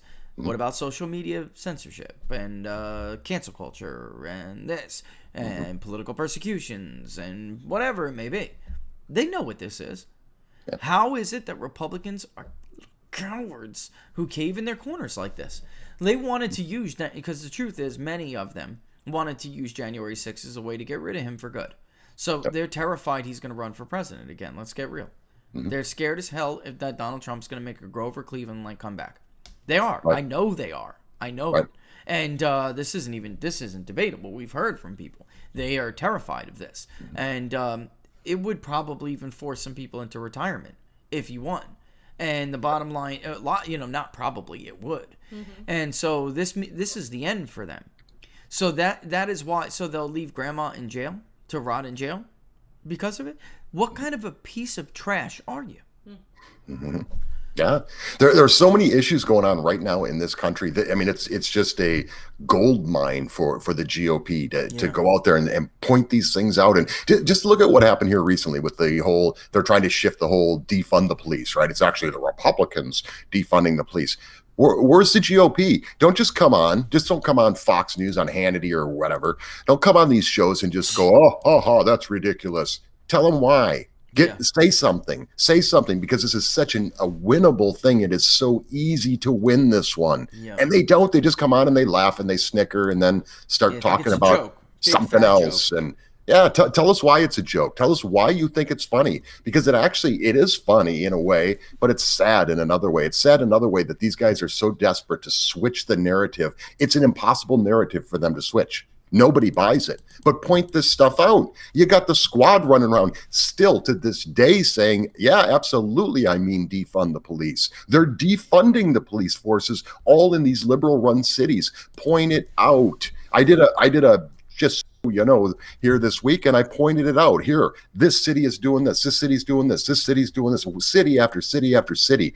Biden gets up there and says, well, it's because the Republicans, we gave all these states money and municipalities and localities. We gave them all money to hire more police. No, they didn't. No. They gave them a slush fund. You think Chicago or Atlanta or Minneapolis or Portland or on and on and on. Do you think a single one of those cities would have spent $1 of that on hiring a police officer? Of course not. They're defunding the police. Yeah. So get out there and start talking. Get Kevin McCarthy the hell off of TV, because I'm sick of listening to him, and get somebody on there with some you-know-whats on there to tell people what's going on. You can't just get on there and go, that's funny. It's not funny. It's not funny at all. It's dangerous, number one.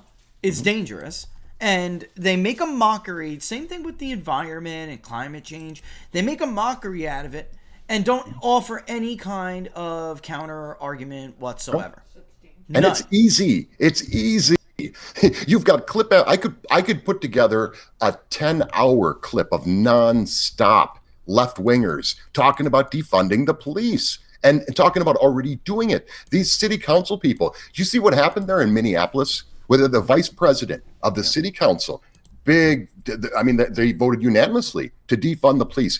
The first trans black woman. It's all so confusing anymore. But who the hell knows anymore, Don? Leaves a pride event, gets surrounded by 15 to 20 people who make the council person say that they agree with their demands. They had a list of demands. They held that council person in their car for over 2 hours. They called the police inside the car. The partner of the council person called the police. They're not coming. You defunded them. They actually made a deal with the police to not be at that event. So, and now you're calling them. Oh, no, now we need the police. Yeah, too bad, lady, or whatever. Too bad. They're not coming. And they never did come. For over 2 hours this went on. They had 6 demands. So they forced this council person to repeat each demand and say, yes, I agree with that. The council person didn't agree with the last one, which was shutting down George Floyd Square, which has taken over that part of the city that the council person actually represents. Right. And the black business owners, they're all black-owned businesses. The black-owned businesses, the owners of those businesses are saying, hey, we're dying here. Nobody can do business here because of this memorial thing and all this stuff going on. this council person was going to shut it down so businesses could get back to normal, so people had places to shop that live in that community. And they wanted the council person to agree to not touch it. I want it to be a national monument. And the council person even says, this is a black trans woman, as far left as they come, said, you want me to not do my job? But still agreed to this because at some point after 2 hours wanted to go home. Then it's like, okay, now you have to sign this. Oh, okay, now you need to print your name and put a date on there. Then somebody yells out a seventh demand. Because it's the Cubs Foods owner, who is a black business person, who is making the most noise and got the most press coverage of hey, we need to get our businesses back open. They said, well, shut down Cubs Foods because nobody should shop there anyway. I don't shop there. So they're adding demands after they get everything they want. Folks, this is not going to end well. And they kept going, well, this is about we the people. No, you're a group of 15 to 20 radical freaks. You're not the people. It's always done this minority that they portray as this like big majority, and you got to bend to our will, and it's never, even never in the polling, never on the street, and even when they do have large gatherings, that they don't have the will of the majority. They don't. Right. They just have good organization. That's about it. Yeah.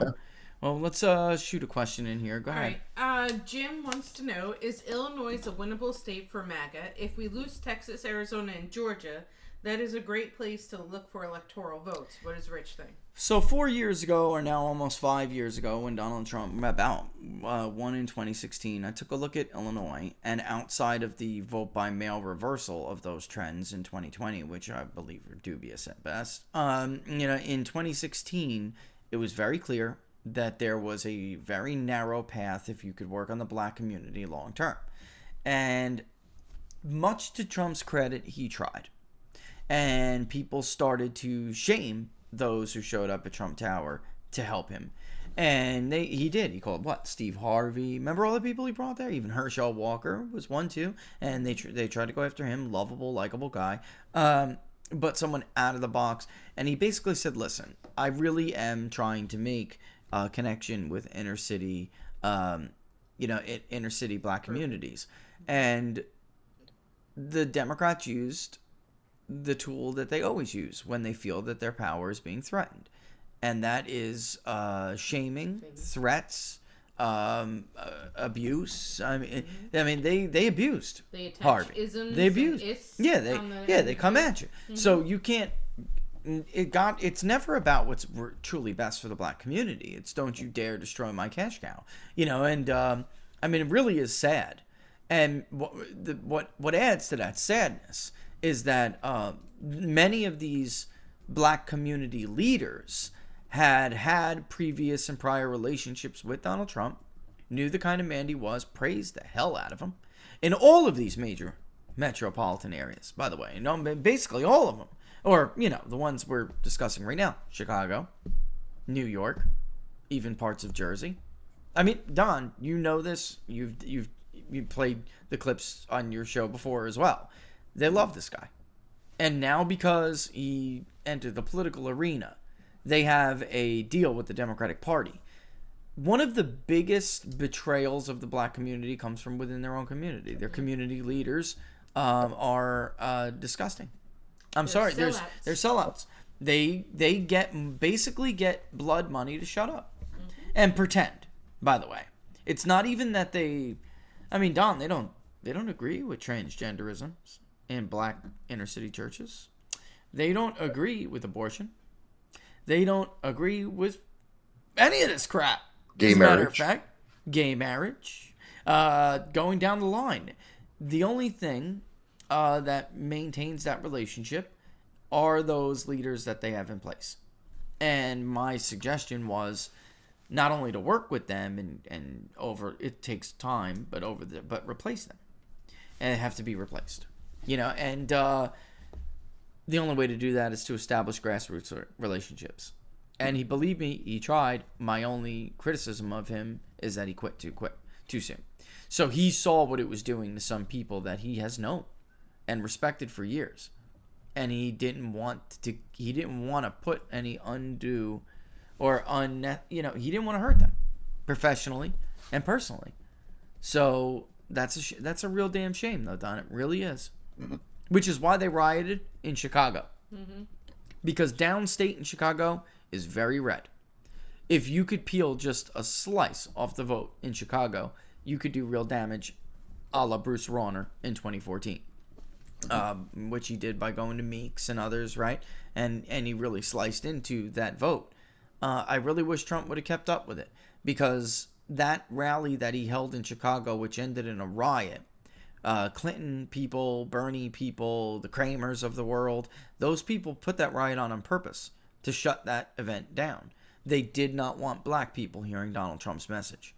So white people used others from white to black, hurt police officers. Mm-hmm. Could you imagine if the roles were reversed? 4 police officers were hurt in that riot. But the goal was to shut it down, and they did. Mm-hmm. They did. All right. Next question. What damn shame. It is. Where are you, Nike? I had your question right in front of me. There you are. Question for Rich and Don. Not to sound so partisan, but should Trump hammer Biden more on immigration? Should Newsmax or Trump have an illegal immigration ticket?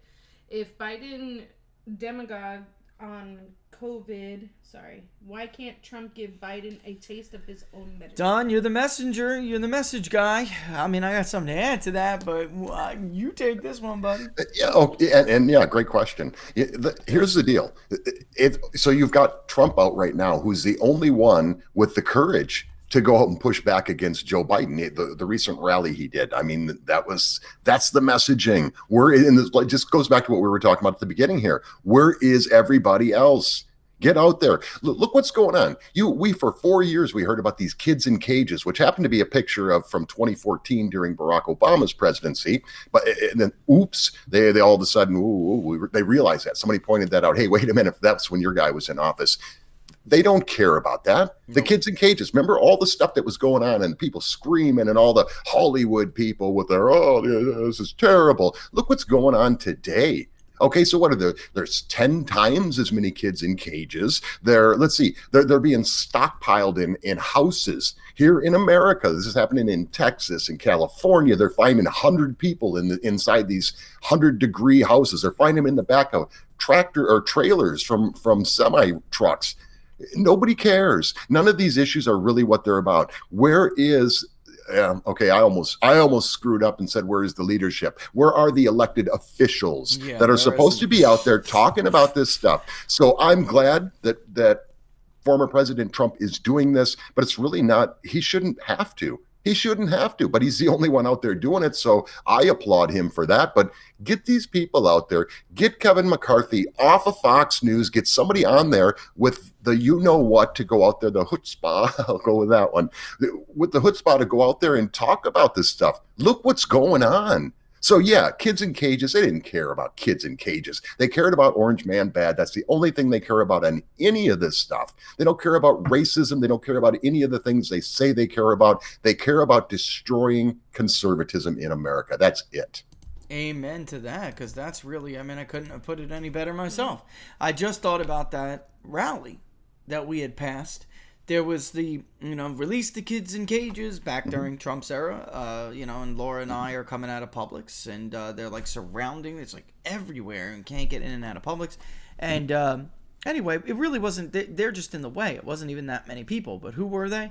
All old white pot-smoking hippie liberals. All right, now you can smoke pot. I don't give a damn what you do. But I'm saying, I'm just using it as a descriptive. All right, they're those old liberal hippies who basically single-handedly destroyed the greatness of this country. All right, underground. Yeah, led to skyrocketing divorce rates, fatherlessness, one-parent households, everything that makes a society weak. We know that is backed by empirical evidence. It's not an opinion.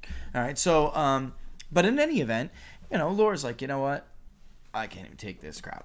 And she weirds out the window and she's just like, that was your boy. That picture is your boy. Because they had all big blown up things, right? That was Barack Obama. And that picture is from 2010 or whenever it was, from. And they couldn't even believe it. And then when they don't believe it. They don't believe it. Legitimately didn't believe it. And she's like, check your phone. Pick up your phone right now and look at it. And she's like, I don't need you on the corner for me, ladies. I don't see a Hispanic one of you out here. She's like, not one of you fools are Hispanic. You're all white. I don't need you defending me, right? And she was like, Laura. Yeah, it was epic. I'm over there. I'm falling out in the driver's seat, just falling out, But she's hanging halfway out the window, giving them her piece of Puerto Rican mind. It was hilarious. And they just amazingly turn on her real quick. So much for the care about when they turned on about the Latino people. I thought you cared about the Latinos. Like, yeah. What happened? She's like, so now you don't need to think for me anymore. So I'm no good to you, right? She was like, that. You know what? I'm out of here. I got ice cream in the back. I don't want to melt over you. She's like, but that picture's from your boy, and I don't want people coming here illegally either. Peace. And we just left. Deuces. You should have seen the looks on their face. They were. Shocked. They were shocked, and then when they realized, one of them was fiddling with his phone. I think he was searching to see if it was true. And once they realized it, they turned on her in a heartbeat. So they saw her, clearly saw she was Hispanic, and thought they were going to get applauded for their efforts or something. Boy, that didn't go the way they thought it was going to go, and you could just see their fases. It was hilarious. Let me add a couple things to that. The smile turn into dread. Shock and disbelief. Yes. It was disbelief. But go ahead. Yeah, add a few things. Okay, so that was the McAllen, Texas facility. This is where the whole kids in cages thing happened, right? Yeah. So it was the McAllen facility that was built under the Barack Obama administration. There's a photo of Jay Johnson.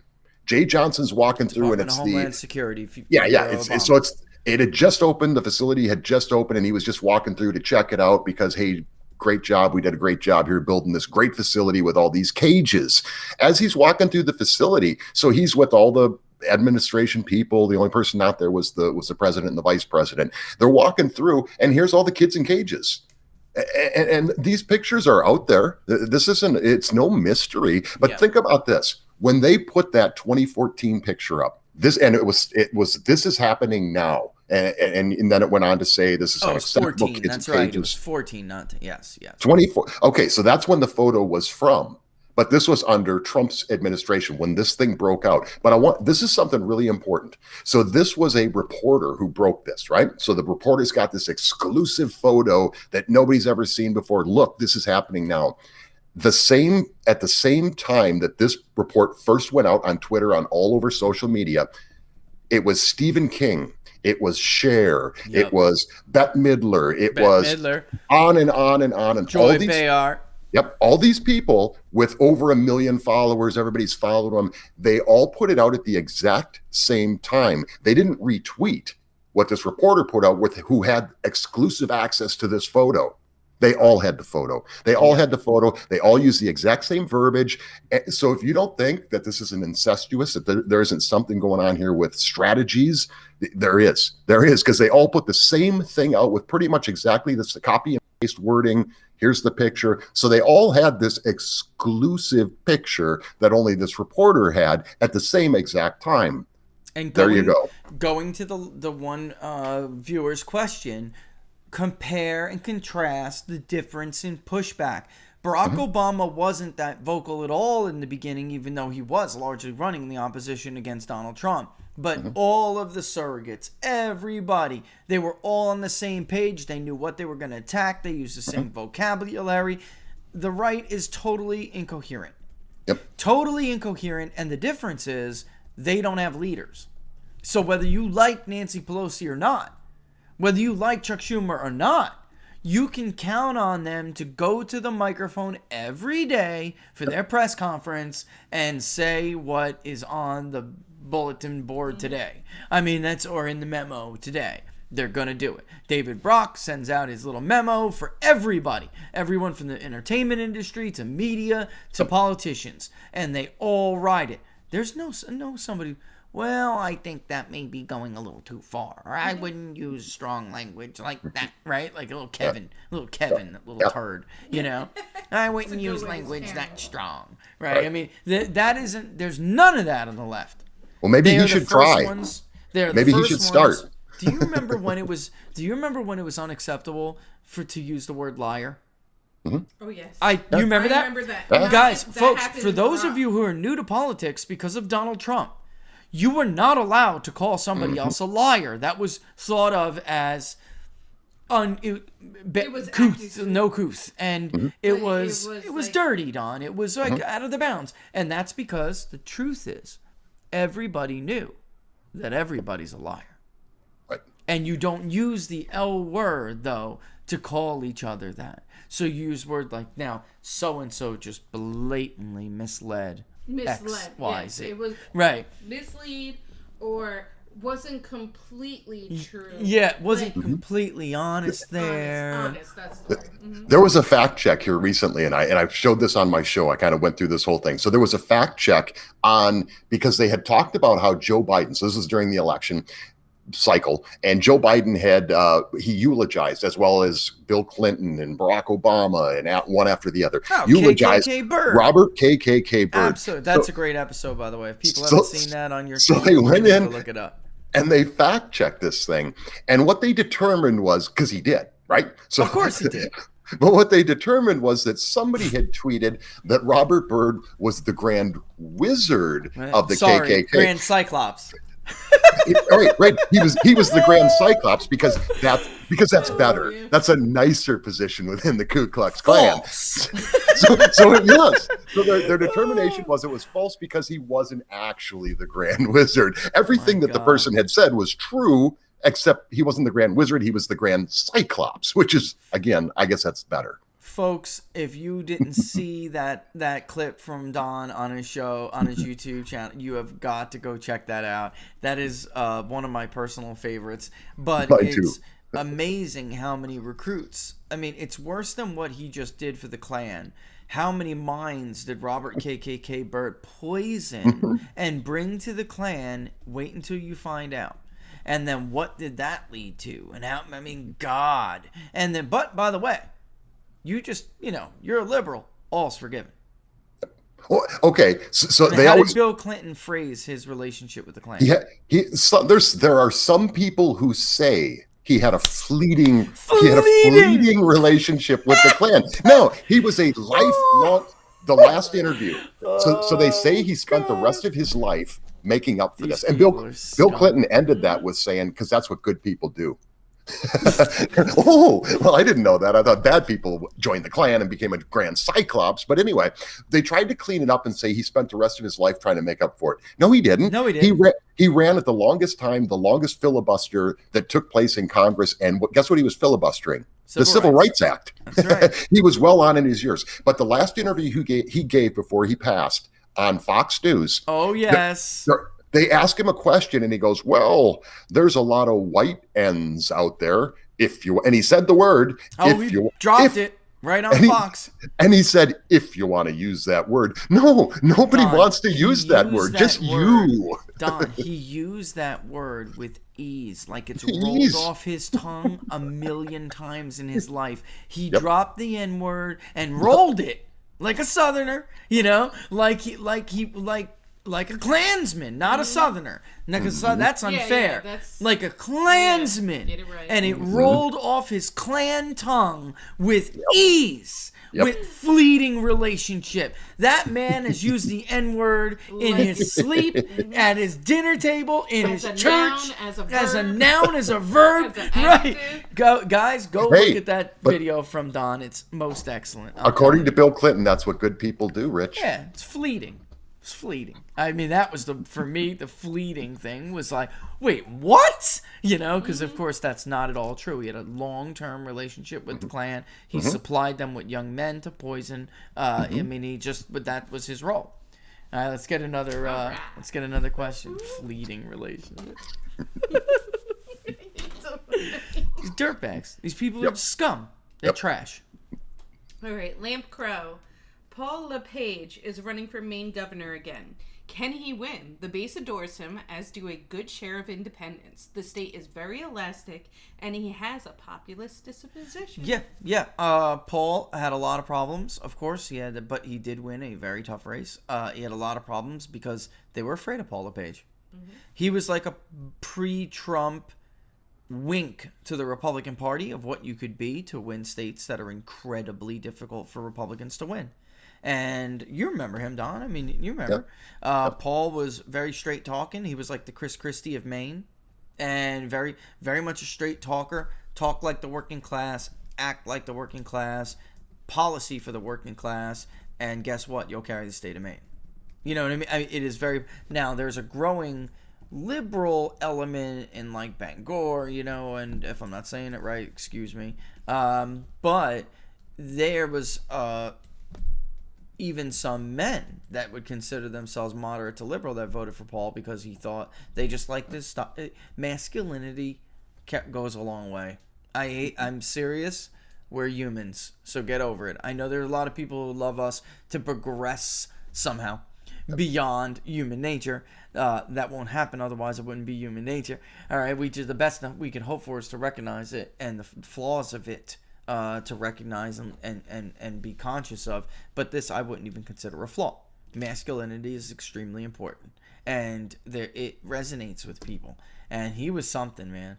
But he stepped in it a few times. He like Trump made mistakes. Don, what do you think? I would just point out that he talked. He's a straight talker. He talked like Christie 1.0, not the new version of Christie, not the new and improved version of Chris Christie. Because masculinity's out the window now with that guy. So people ask me all the time what's going on with him, and I'm just going to be straight up. Donald Trump lost. He's attached to Donald Trump. And politics in Jersey are brutal. There will be some prosecutor somewhere is trying to make their bones. Then they'll prosecute Chris Christie for something they may not found during his tenure as governor. That's Jersey politics. Jersey is dirty, folks. Yep. I love it. I love New Jersey. I do. Laura, you know it. I know. It's filthy, dirty. It's corrupt beyond almost all there are angles hope. Everywhere. You know. The only thing I find of interest anymore of Chris Christie is that he hasn't blown up yet. He hasn't exploded yet. Yeah. Oh my goodness. Put down the Twinkies, Chris. And they came after him because they were worried the same thing like Paul LePage and what Donald Trump eventually exploded. You know, speaking of explode, Chris, you're getting really disgustingly overweight. Get a grip on yourself. Yeah, I mean, not to be superficial or anything. No, it's not. It's a matter of health. It's a matter of health. You know what? It's like McDonald's is now partnering with the Biden administration for vaccines on their menu, even though they've been giving out free cheeseburgers or something for a while. Krispy Kreme, get a free donut after you get a needle. The last thing anybody needs is another McDonald's burger since COVID kills overweight people. That's probably why the Chinese designed it like that. All right? I mean, we are the obese country. We are an obese society. In fact, it looks like if you were, because Donald Trump's not exactly underweight either, but I mean, if you were, he's not overweight like Chris Christie. But it's like, he's older. He, he's like the textbook. The virus looks like it's like designed, like Robert Barnes said, and he's right. The virus looks like it was designed to take out Americans and their leader at the time. I mean, that's the comorbidity. I think more than 60-something%. I don't know what the newest number is, but more than 60-something% of actual confirmed COVID deaths have a comorbidity of obesity. Mm-hmm. So that would be why Japan doesn't have higher death rates and why so many other Italy, France, still smoking, constant smokers. That's it. Makes total sense. Masks have nothing to do with it. The Delta variant's coming. Now we need to lock down again and put the mask on. The Delta variant's coming. That's it. It's over. It's over. Release the killer bees. Get over it. It's not going back. We're not going back. The variances are going to be like the LGBTQ, RSTU, VWXYZ community anymore. With it, it's like every day you wake up and there's another letter added to it, and it's going to be the Echo, and then the Foxtrot, and then the whatever. And these people, it's like, well, it could be that it is like. So why get the vaccine? So what you're trying to say is the vaccine doesn't work. Right. So why get the vaccine? If you're telling us that there will be every year a new variant, why then? To keep making your friends rich? Joel, it's like the flu. Whoa. I thought you said we can't compare it to the flu. Fauci said a couple months ago that, and I know nobody really cares what Fauci says anymore, but Fauci said a couple months ago that he's already looking at, there's going to probably be a booster everybody's going to have to get within the next 6 months or so. Yeah, then there's going to be another one in 6 months and another one in 6 months. And so you're going to be getting jabs you're going to have 50 jabs by the end of this thing. He's probably calling Xi. Release the Delta. Now, 6 months from now, release the Echo. Yeah. The NIH has got another 50 coming to you. You know, I mean, I got a text from somebody the other day who was on a plane, and he tweeted it too. But he was on a plane, and he was sitting next to a guy who used to work at the National Institute of Health. And he doesn't anymore. But he said him and his team, they all referred to him as Little Napoleon. He's a piece of garbage. He's a nasty SOB who thinks he's like smarter than anybody else when he's at best mediocre. That's what he said.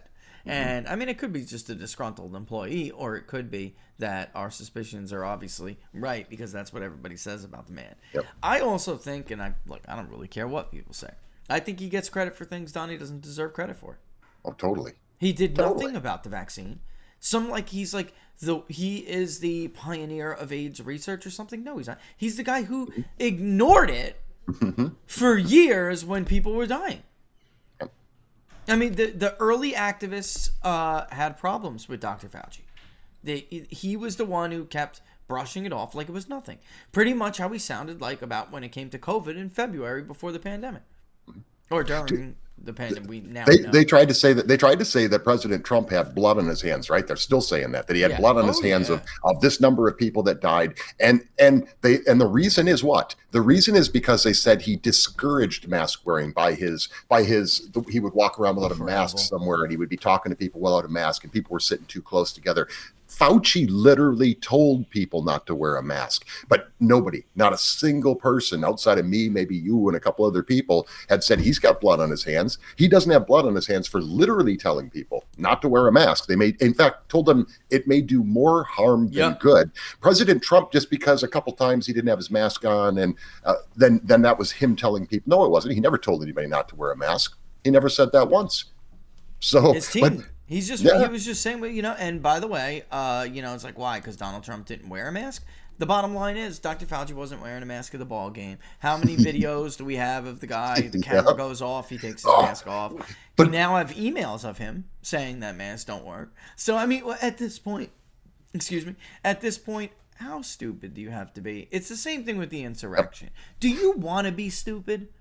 Do you like being stupid? That's what I have to ask these people. Do you like being stupid? I mean, is there something that gets you off about being a gullible idiot? I don't understand. What is wrong with you? I want to know who killed Ashley Babbitt. That's what I want to know. You know what? Matt brought that up. No kidding. We actually have a, by the way, we have a wit. We have a wit. We have a guy who was standing there. I'm trying to protect the dude. But he said he just, you know, that basically looked like untrained, you know, that it, well, I'll tell you more about this later, but, you know, that it maybe, you know, just been like not a rookie, but just looked like kind of like untrained on and just things like kind of like snowballed. But I think it's safe to say no matter what happened, that certainly wouldn't have happened to a Black Lives Matter protester.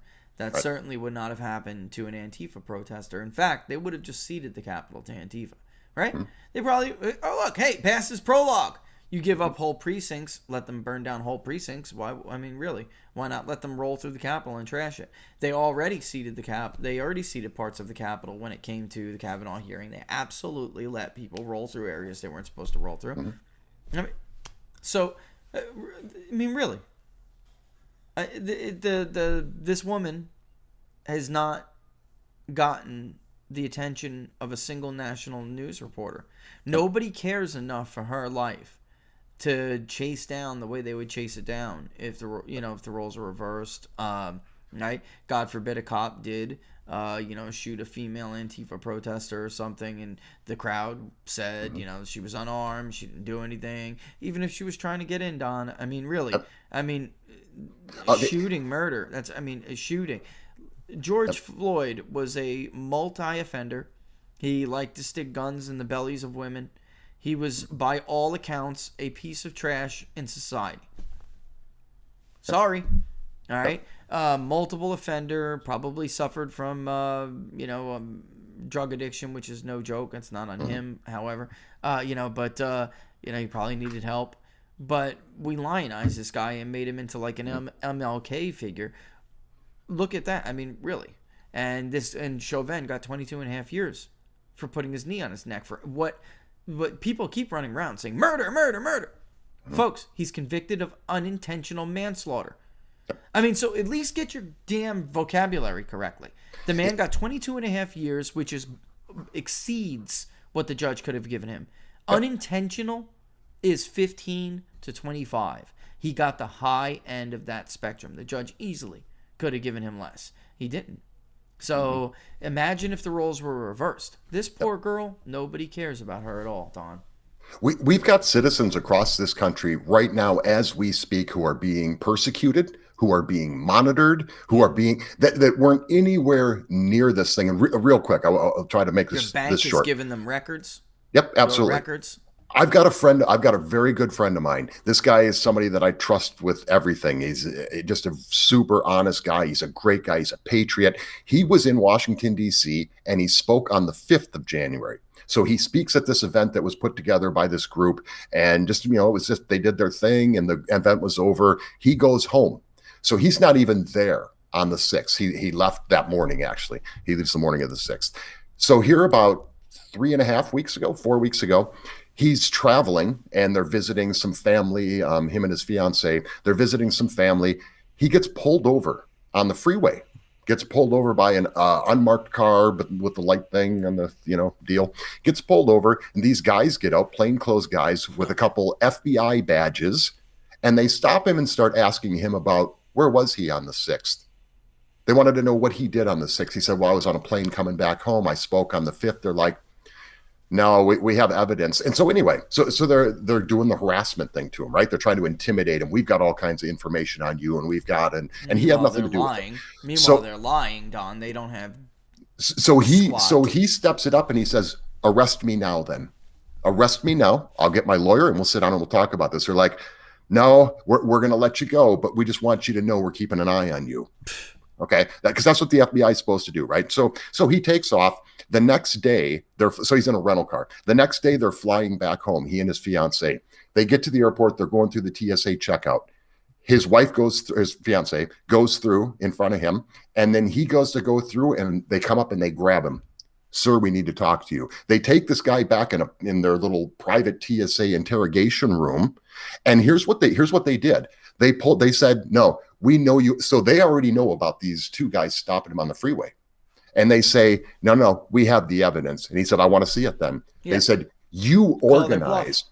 They're saying you organized the event on the 6th and those were the people that stormed the Capitol. Wow. So they pull out this form that he supposedly signed. It was the application for the event and all the paperwork that goes along with that. His signature is forged on that document.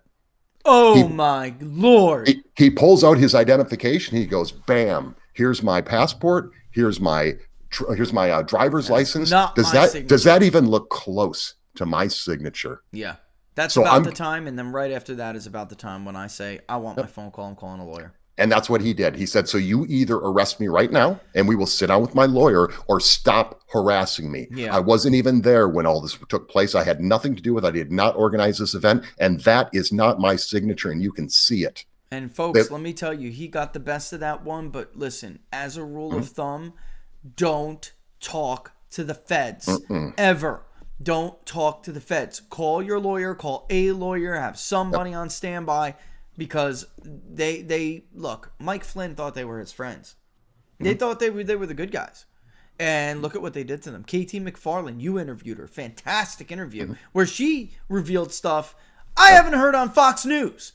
Why hasn't Fox News stopped calling Kevin McCarthy for a freaking second and have KT on to talk about what happened with her. Yep. I mean, I couldn't believe it when during that interview with you. I'm like, whoa. And I mean, I know they tried to entrap everybody, but the tone, the tenor of the interview, I mean, what she revealed was just, I mean, folks, the language Matt used is not too strong. They're becoming, I say, they're the secret police of the Democratic Party, but Matt called them a domestic terror organization. They are, Don. What is it that they do in this country anymore? Their role, and when we were talking about this, you and I privately, after all of this started to come out, the FBI's role is to prevent. So if they were all embedded in this thing, it was a false flag. I mean, that's what it was, a false flag. It was an entrapment. It was a false flag. Yep. Their role is to prevent, not to nudge people into committing crimes, not to set the stage for what they can later say is a crime or an insurrection. This is not their role. Certainly not to participate. Absolutely not. And I'll tell you what, we had them buy the you-know-whats in the 90s. With Ruby Ridge and Waco, we should have pulled the trigger at that point because these people were never worthy of our trust. Never. Going back to Hoover, I'll take John Dillinger over this. You think I'm kidding? I'll take John Dillinger over this because a John Dillinger-like figure and all of the other ones that the FBI was supposedly even created to stop will never amass the power and have the ability to persecute the way these people do and the amount of power that they now have. With the amount of power that they have. I will take private threats from private citizens and public safety issues over this because nothing could present more or pose more of a public safety issue than a so-called federal law enforcement agency that is allowing themselves to basically be used like Stalin had secret police. That is what this is. Dershowitz was right. Man, Dershowitz has been right for a long time. Mm-hmm. Well, okay, think about the story that was not left-wing gerbil. He was right. Think about what I was just talking about. So you mean to tell me, so either way, it's scary. So you mean to tell me that the FBI, that they did no investigation and they didn't know that this guy was already gone when everything happened? They don't already know that? They didn't check his travel records. They didn't check. Of course they did. Yeah. Of course they did. So that was a frame job, buddy. It's scary on the level that they already knew that information, but they were still going to go after him anyway. But it's even scarier, I guess, if they didn't even know that. You mean you couldn't find out what his travel schedule? Sure, you could. So it's either way, it's scary. They either knowingly did this, knowing the facts, which is really scary, or they didn't even know the facts, and that's something pretty easy. I would think the FBI could find that stuff out pretty easily. Speaking of knowing the facts, knowing all the facts that we do know now, is it at all in doubt at all that meeting they tried to sit down Don Jr. with was a complete setup? Mm-hmm. That was a setup. Mm-hmm. That woman was working with Fusion GPS, also connected with the FBI. Mm-hmm. They're all little circular entanglements. They got that meeting to set up Don Jr. And had he not gotten up and walked away from that interview like, this is ridiculous, had he not done that, he'd be in a lot of trouble. If they would have given him something, anything at all, and again, we're pretending. I don't know. It's like the myth of the trustworthy, all-American, patriotic federal law enforcement officer. Phoebes are not any of those things. They're not. I mean, they never were. They never were. Let's be honest about it. Who started the FBI? Anybody? J. Edgar Hoover. Look into the man. So there was never any credibility. It was always a go after people. It was his personal henchmen to go after whoever he wanted to go after, whether it was the Kennedys or whoever, whatever. The man single-handedly thwarted the will of the American people for decades. Single-handedly. He put dossiers together on duly elected presidents, or not duly if you in the question of JFK. His daddy stole that election for him. Let's just be honest. All right. But still, nonetheless, he was our president, our elected representative. They put together a dossier on him. Not too hard to do. I mean, he's a Kennedy. All right. And Bobby they bully him. Yeah. Bobby A real champion, whether you agreed with him or not, a real champion, somebody who was like really trying to affect change. Why do you think Barack Obama rolled over in 2 seconds, folks? Hope and change, hope and change. And within like 30 minutes, it was real clear there was never any hope of real change. Like that was never going to happen. These people have been doing this forever, and that's what they were doing to Donald Trump. The only reason we know about it is because Trump didn't play ball. So it all came out because Trump was the kind of character he was. They were doing to Donald Trump what they had been doing to Nixon, what they did to everybody. LBJ, Richard Nixon, you name it. They've been doing this to everybody for years. I heard it with my own ears. You did hear it with your own ears. We put it up at the time. Got the recording and put it up. By the way, you know, and you can testify to this, Fox News knows about that. Yep. They just chose not to tell people. I'll say it now because he's gone. Yeah, but tell people now. Ed Henry Ed's was gone, the only guy. Ed Henry came back to me. He goes, I want to hear that tape. Yep. And then when I sent it to him, he came back and he said, he asked me for some other information. And he said, all he said in the email was, I'm getting some pushback on this. Yep. But thanks for sending me the clip. Tell people Tell people what we're talking about and why it is impossible for it to be anything other than what we know it to be. So I'm pre-taping the interview with him a couple days before the show's going to air. He's talking about Donald Trump. Trump, who was candidate Trump at the time. Yes. So he had just taken the lead in the Republican primary. That's how early this was, folks. Yep. Just so you know. November 2015 was when this happened. And as we know now, that's when all that stuff first started. So it might have been the first occurrence of this happening. So I'm pre-taping this interview with them. Okay, everybody, I've pre-taped 1,000 interviews over the years. I do a lot of pre-tapes. I do as many as I can live, but this was a pre-tape. So I know what a pre-tape sounds like. I know what I hear in my ears. I'm running it through my studio as I'm taping it. President, then candidate Trump, is at Trump Tower. He's sitting at his desk, which he's very familiar with the phone systems and all the things that are in his office. I don't imagine he had a brand new phone system put in. Right. So we're doing the interview, and you could hear really faintly, you could hear like people talking. You could hear like some clicking noise. It sounded like a couple plumbers working on something, but it was really muted. And then once in a while kind of talking to each other. So there's this distracting noise going on. I'm sitting there going, maybe on their end, because I'm wondering what it is. And I'm thinking maybe on their end, maybe that they're taping the interview. So maybe they have some recording equipment, because I never heard anything like this, or before then or since. So I'm figuring maybe they're recording it for posterity. So in case, I say he said something, and then they can say, no, here's what he said, that kind of thing. So it's not, though, because all of a sudden, and we're in the middle of talking about China. And right in the middle of it, right? Yeah, and right in the middle of it, then candidate Trump says, "Hey, Don, you got something on your line there. You got something going." So now I know he hears it too. Yeah. And I'm like, he goes, "It sounds like you got something on your line there. I don't know." And then all of a sudden he goes, "Maybe it's on my end." So he's thinking the same thing I'm thinking. He's going, I've never heard anything like this before. What is that? What is going on? He starts to get a little suspicious. Here's the really important part of this. And so he says, in classic Donald Trump fashion, he goes, maybe it's China listening in. Yeah, he goes, just makes it more fun. And then we just go back to the interview. As soon as he said something, it stopped. Yeah. It was gone. There was no noise, and it just sounded like a normal of the 1,000 pre-tape interviews I've ever done. It sounded like every other one. From that point forward, it instantly stopped as soon as he said, "What is that, Don? Do you hear that?"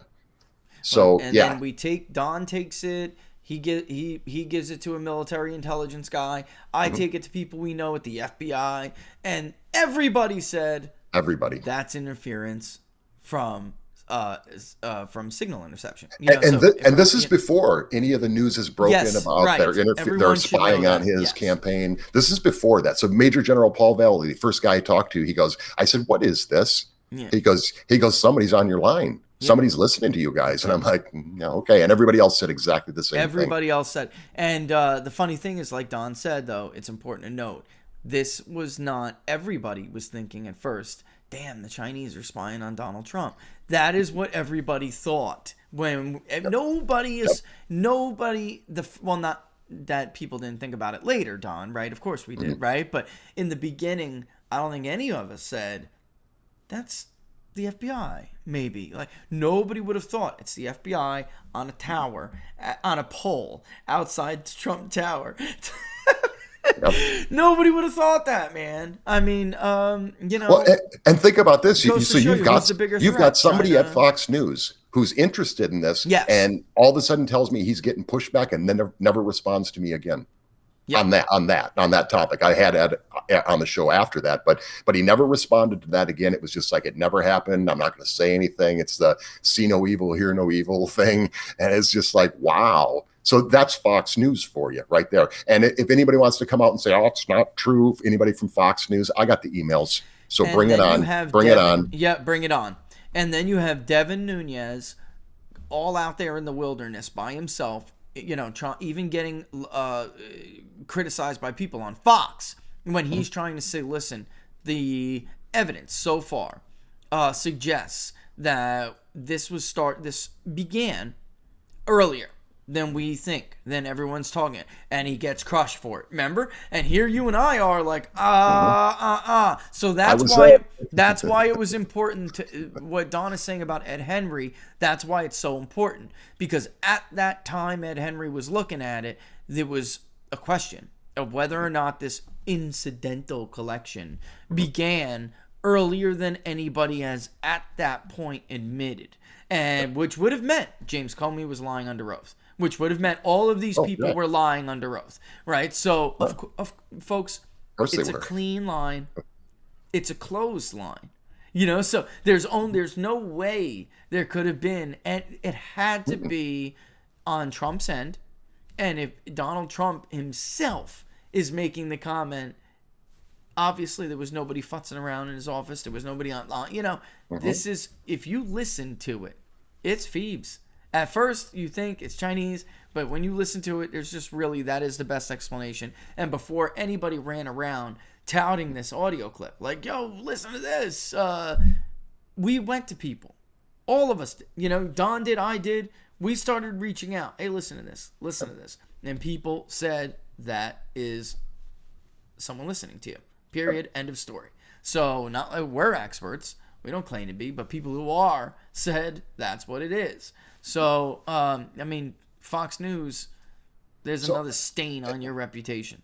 And this is all just pure speculation from my part, so everybody understand that coming up front here. But all I'm going to say is this. So I don't know all the details of Ed Henry and what happened with that situation. All I know is that's within a couple months, Ed Henry is no longer at Fox News. Yeah, that's true. It was pretty quick. I mean, it was, and because I remember you calling, hey, Ed's up.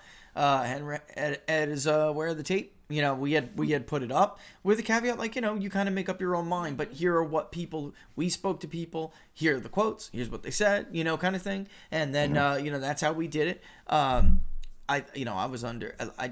had my own opinion, Don. I was pretty convinced it was what it was. I mean, people are telling me they do this for a living. And they're telling me that's what it was, then fine. They're the experts. I'm going to listen to them. They know what it sounds like. But, I'm thinking, well, any minute now, we're going to get a bunch of calls, they're going to want to see this tape. They're going to want the source of the, for the comments, which is fine. And by the way, if Ed would have called and said, can I speak to the people in your article? Of course. They would have been happy to speak to him. I also know this for a fact because General Vallely has a lot of contacts who are still active at the Pentagon and other various intelligence agencies who all have this. So I just know that there's people there that have it, and nothing ever came of it. Nobody cared. Incredible. Orange Man bad. So yeah. Orange Man bad. Hummer for him. That's it, man. Orange Man bad. Enough said. Just like you could be Donald Rumsfeld, and we'll end it with this. You could be Donald Rumsfeld, lie your way into a war you were trying to start for 15 years, ending up killing and maiming hundreds of thousands of Iraqis, hundreds of thousands of Iraqis, Kurds, and American soldiers for a lie. But if you're sufficiently anti-Trump and did enough to be Orange Man bad, then all sins are forgiven. The request to have you drawn and quartered at The Hague has been rescinded because you were sufficiently anti-Trump. Real principled. Happy Independence Day, America. Don, where can everybody find you? You can find me at DonSmithShow.com, also on Twitter at DonSmithShow2, and then I'm on Locals, Don Smith Show Community. So, we had a great show last night, so we're on every Thursday night. I'm on with Dave Perkins. We had a lot of fun last night, so for those that got a chance to see that, that was great. Tomorrow, we got a big show. We've got, of course, you'll be on. We've got Peter Hussey. We're going to talk about he's got some bombshell stuff when it comes to nuclear stockpile kind of stuff, and a great guy to talk to on that stuff. I've got something on my friend Quan Nguyen, who I don't know if you saw that clip of him on the House floor in Arizona, but it was epic. So we're going to talk to him about that as well and play that clip of him and his showdown with Democrat Mr. Hernandez over communism. A fascinating thing. If you haven't seen that clip yet, you got to check that out. He's a star, it's man. Awesome. He's awesome. A star. Yep. He's a star. He really is, so with that, that'll be the show tomorrow too. That'll be noon Eastern Standard Time, guys. Don't miss it. So we're gonna leave you here with it being 1:40, and we'll see you tomorrow at noon. Don, as Sounds always, good. my friend, thanks for joining. And, bye, everybody. See you tomorrow, buddy. All right, sounds good. And everyone else, want to wish you guys a very happy and safe Independence Day.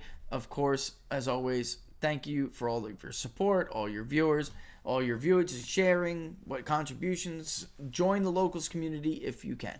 peoplespundit.locals.com. All right? And with that, I'm going to go. But before I do, I'm going to say this. Call these people. Call these so-called leaders. At the very least, if you can't do anything else, call these so-called frauds of these leaders, these frauds, call them and let them know that they have to do something about this. Otherwise, they'll be held accountable. They'll be removed and held accountable. That you are not all right with political persecution in this country. Because mark my words, folks, here we are getting ready to celebrate Independence Day. It will all be for nothing if we let them get away with this little test. Think about it. Every time they got away with something, it was more and more emboldened. They felt more and more emboldened. It just got worse and worse and worse. The media is never going to be a watchdog. It's never going to happen. It really is up to us. Doesn't matter if you're on the right, you're on the left. You cannot sit idly by and then go throw burgers and hot dogs on your barbecue this weekend and pretend to be a good American. That is not what this country was founded for. It's not what we stand for. And we don't deserve it if we sit here and do nothing in the face of this threat. I know an overwhelming majority from what I do for a living.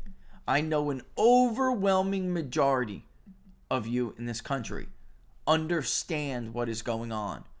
Now it is time to do something about it before it is too late. Your children will never forgive you. Your grandchildren will never forgive you. Happy Independence Day. All right, folks. See you soon. You watch Inside the Numbers with the People's Pundit.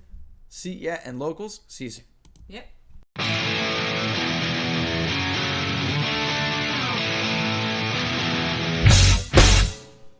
How much you wanna bet that I can get you back inside your head before the summer ends and spread a little love. Just for a little fun, I'll make you come back to me before the rise of every sun. Baby, it's meant to be, I know you got a man, but he don't understand. You're gonna be a heartbreaker. You're such a love taker. So just suck me in and you can toss me like a cigarette. 'Cause I just wanna be a bad habit, yeah.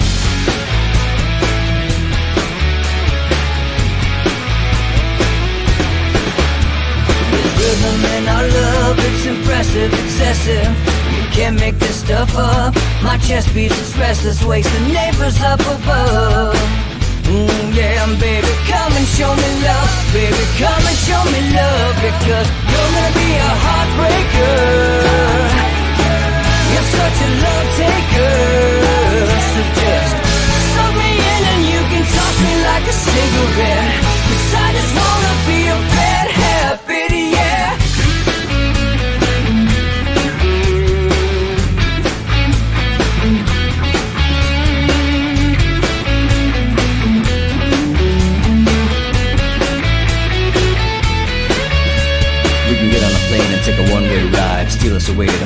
place we can hide. It wouldn't take much to spear for a night, just to give in to the need and leave it all behind. Cause I know that you know that I know that you want me. You told me, now show me, come blow me away. Cause I know that you know that I know that you want me. You told me, now show me, come blow me away. You're gonna be a heartbreaker.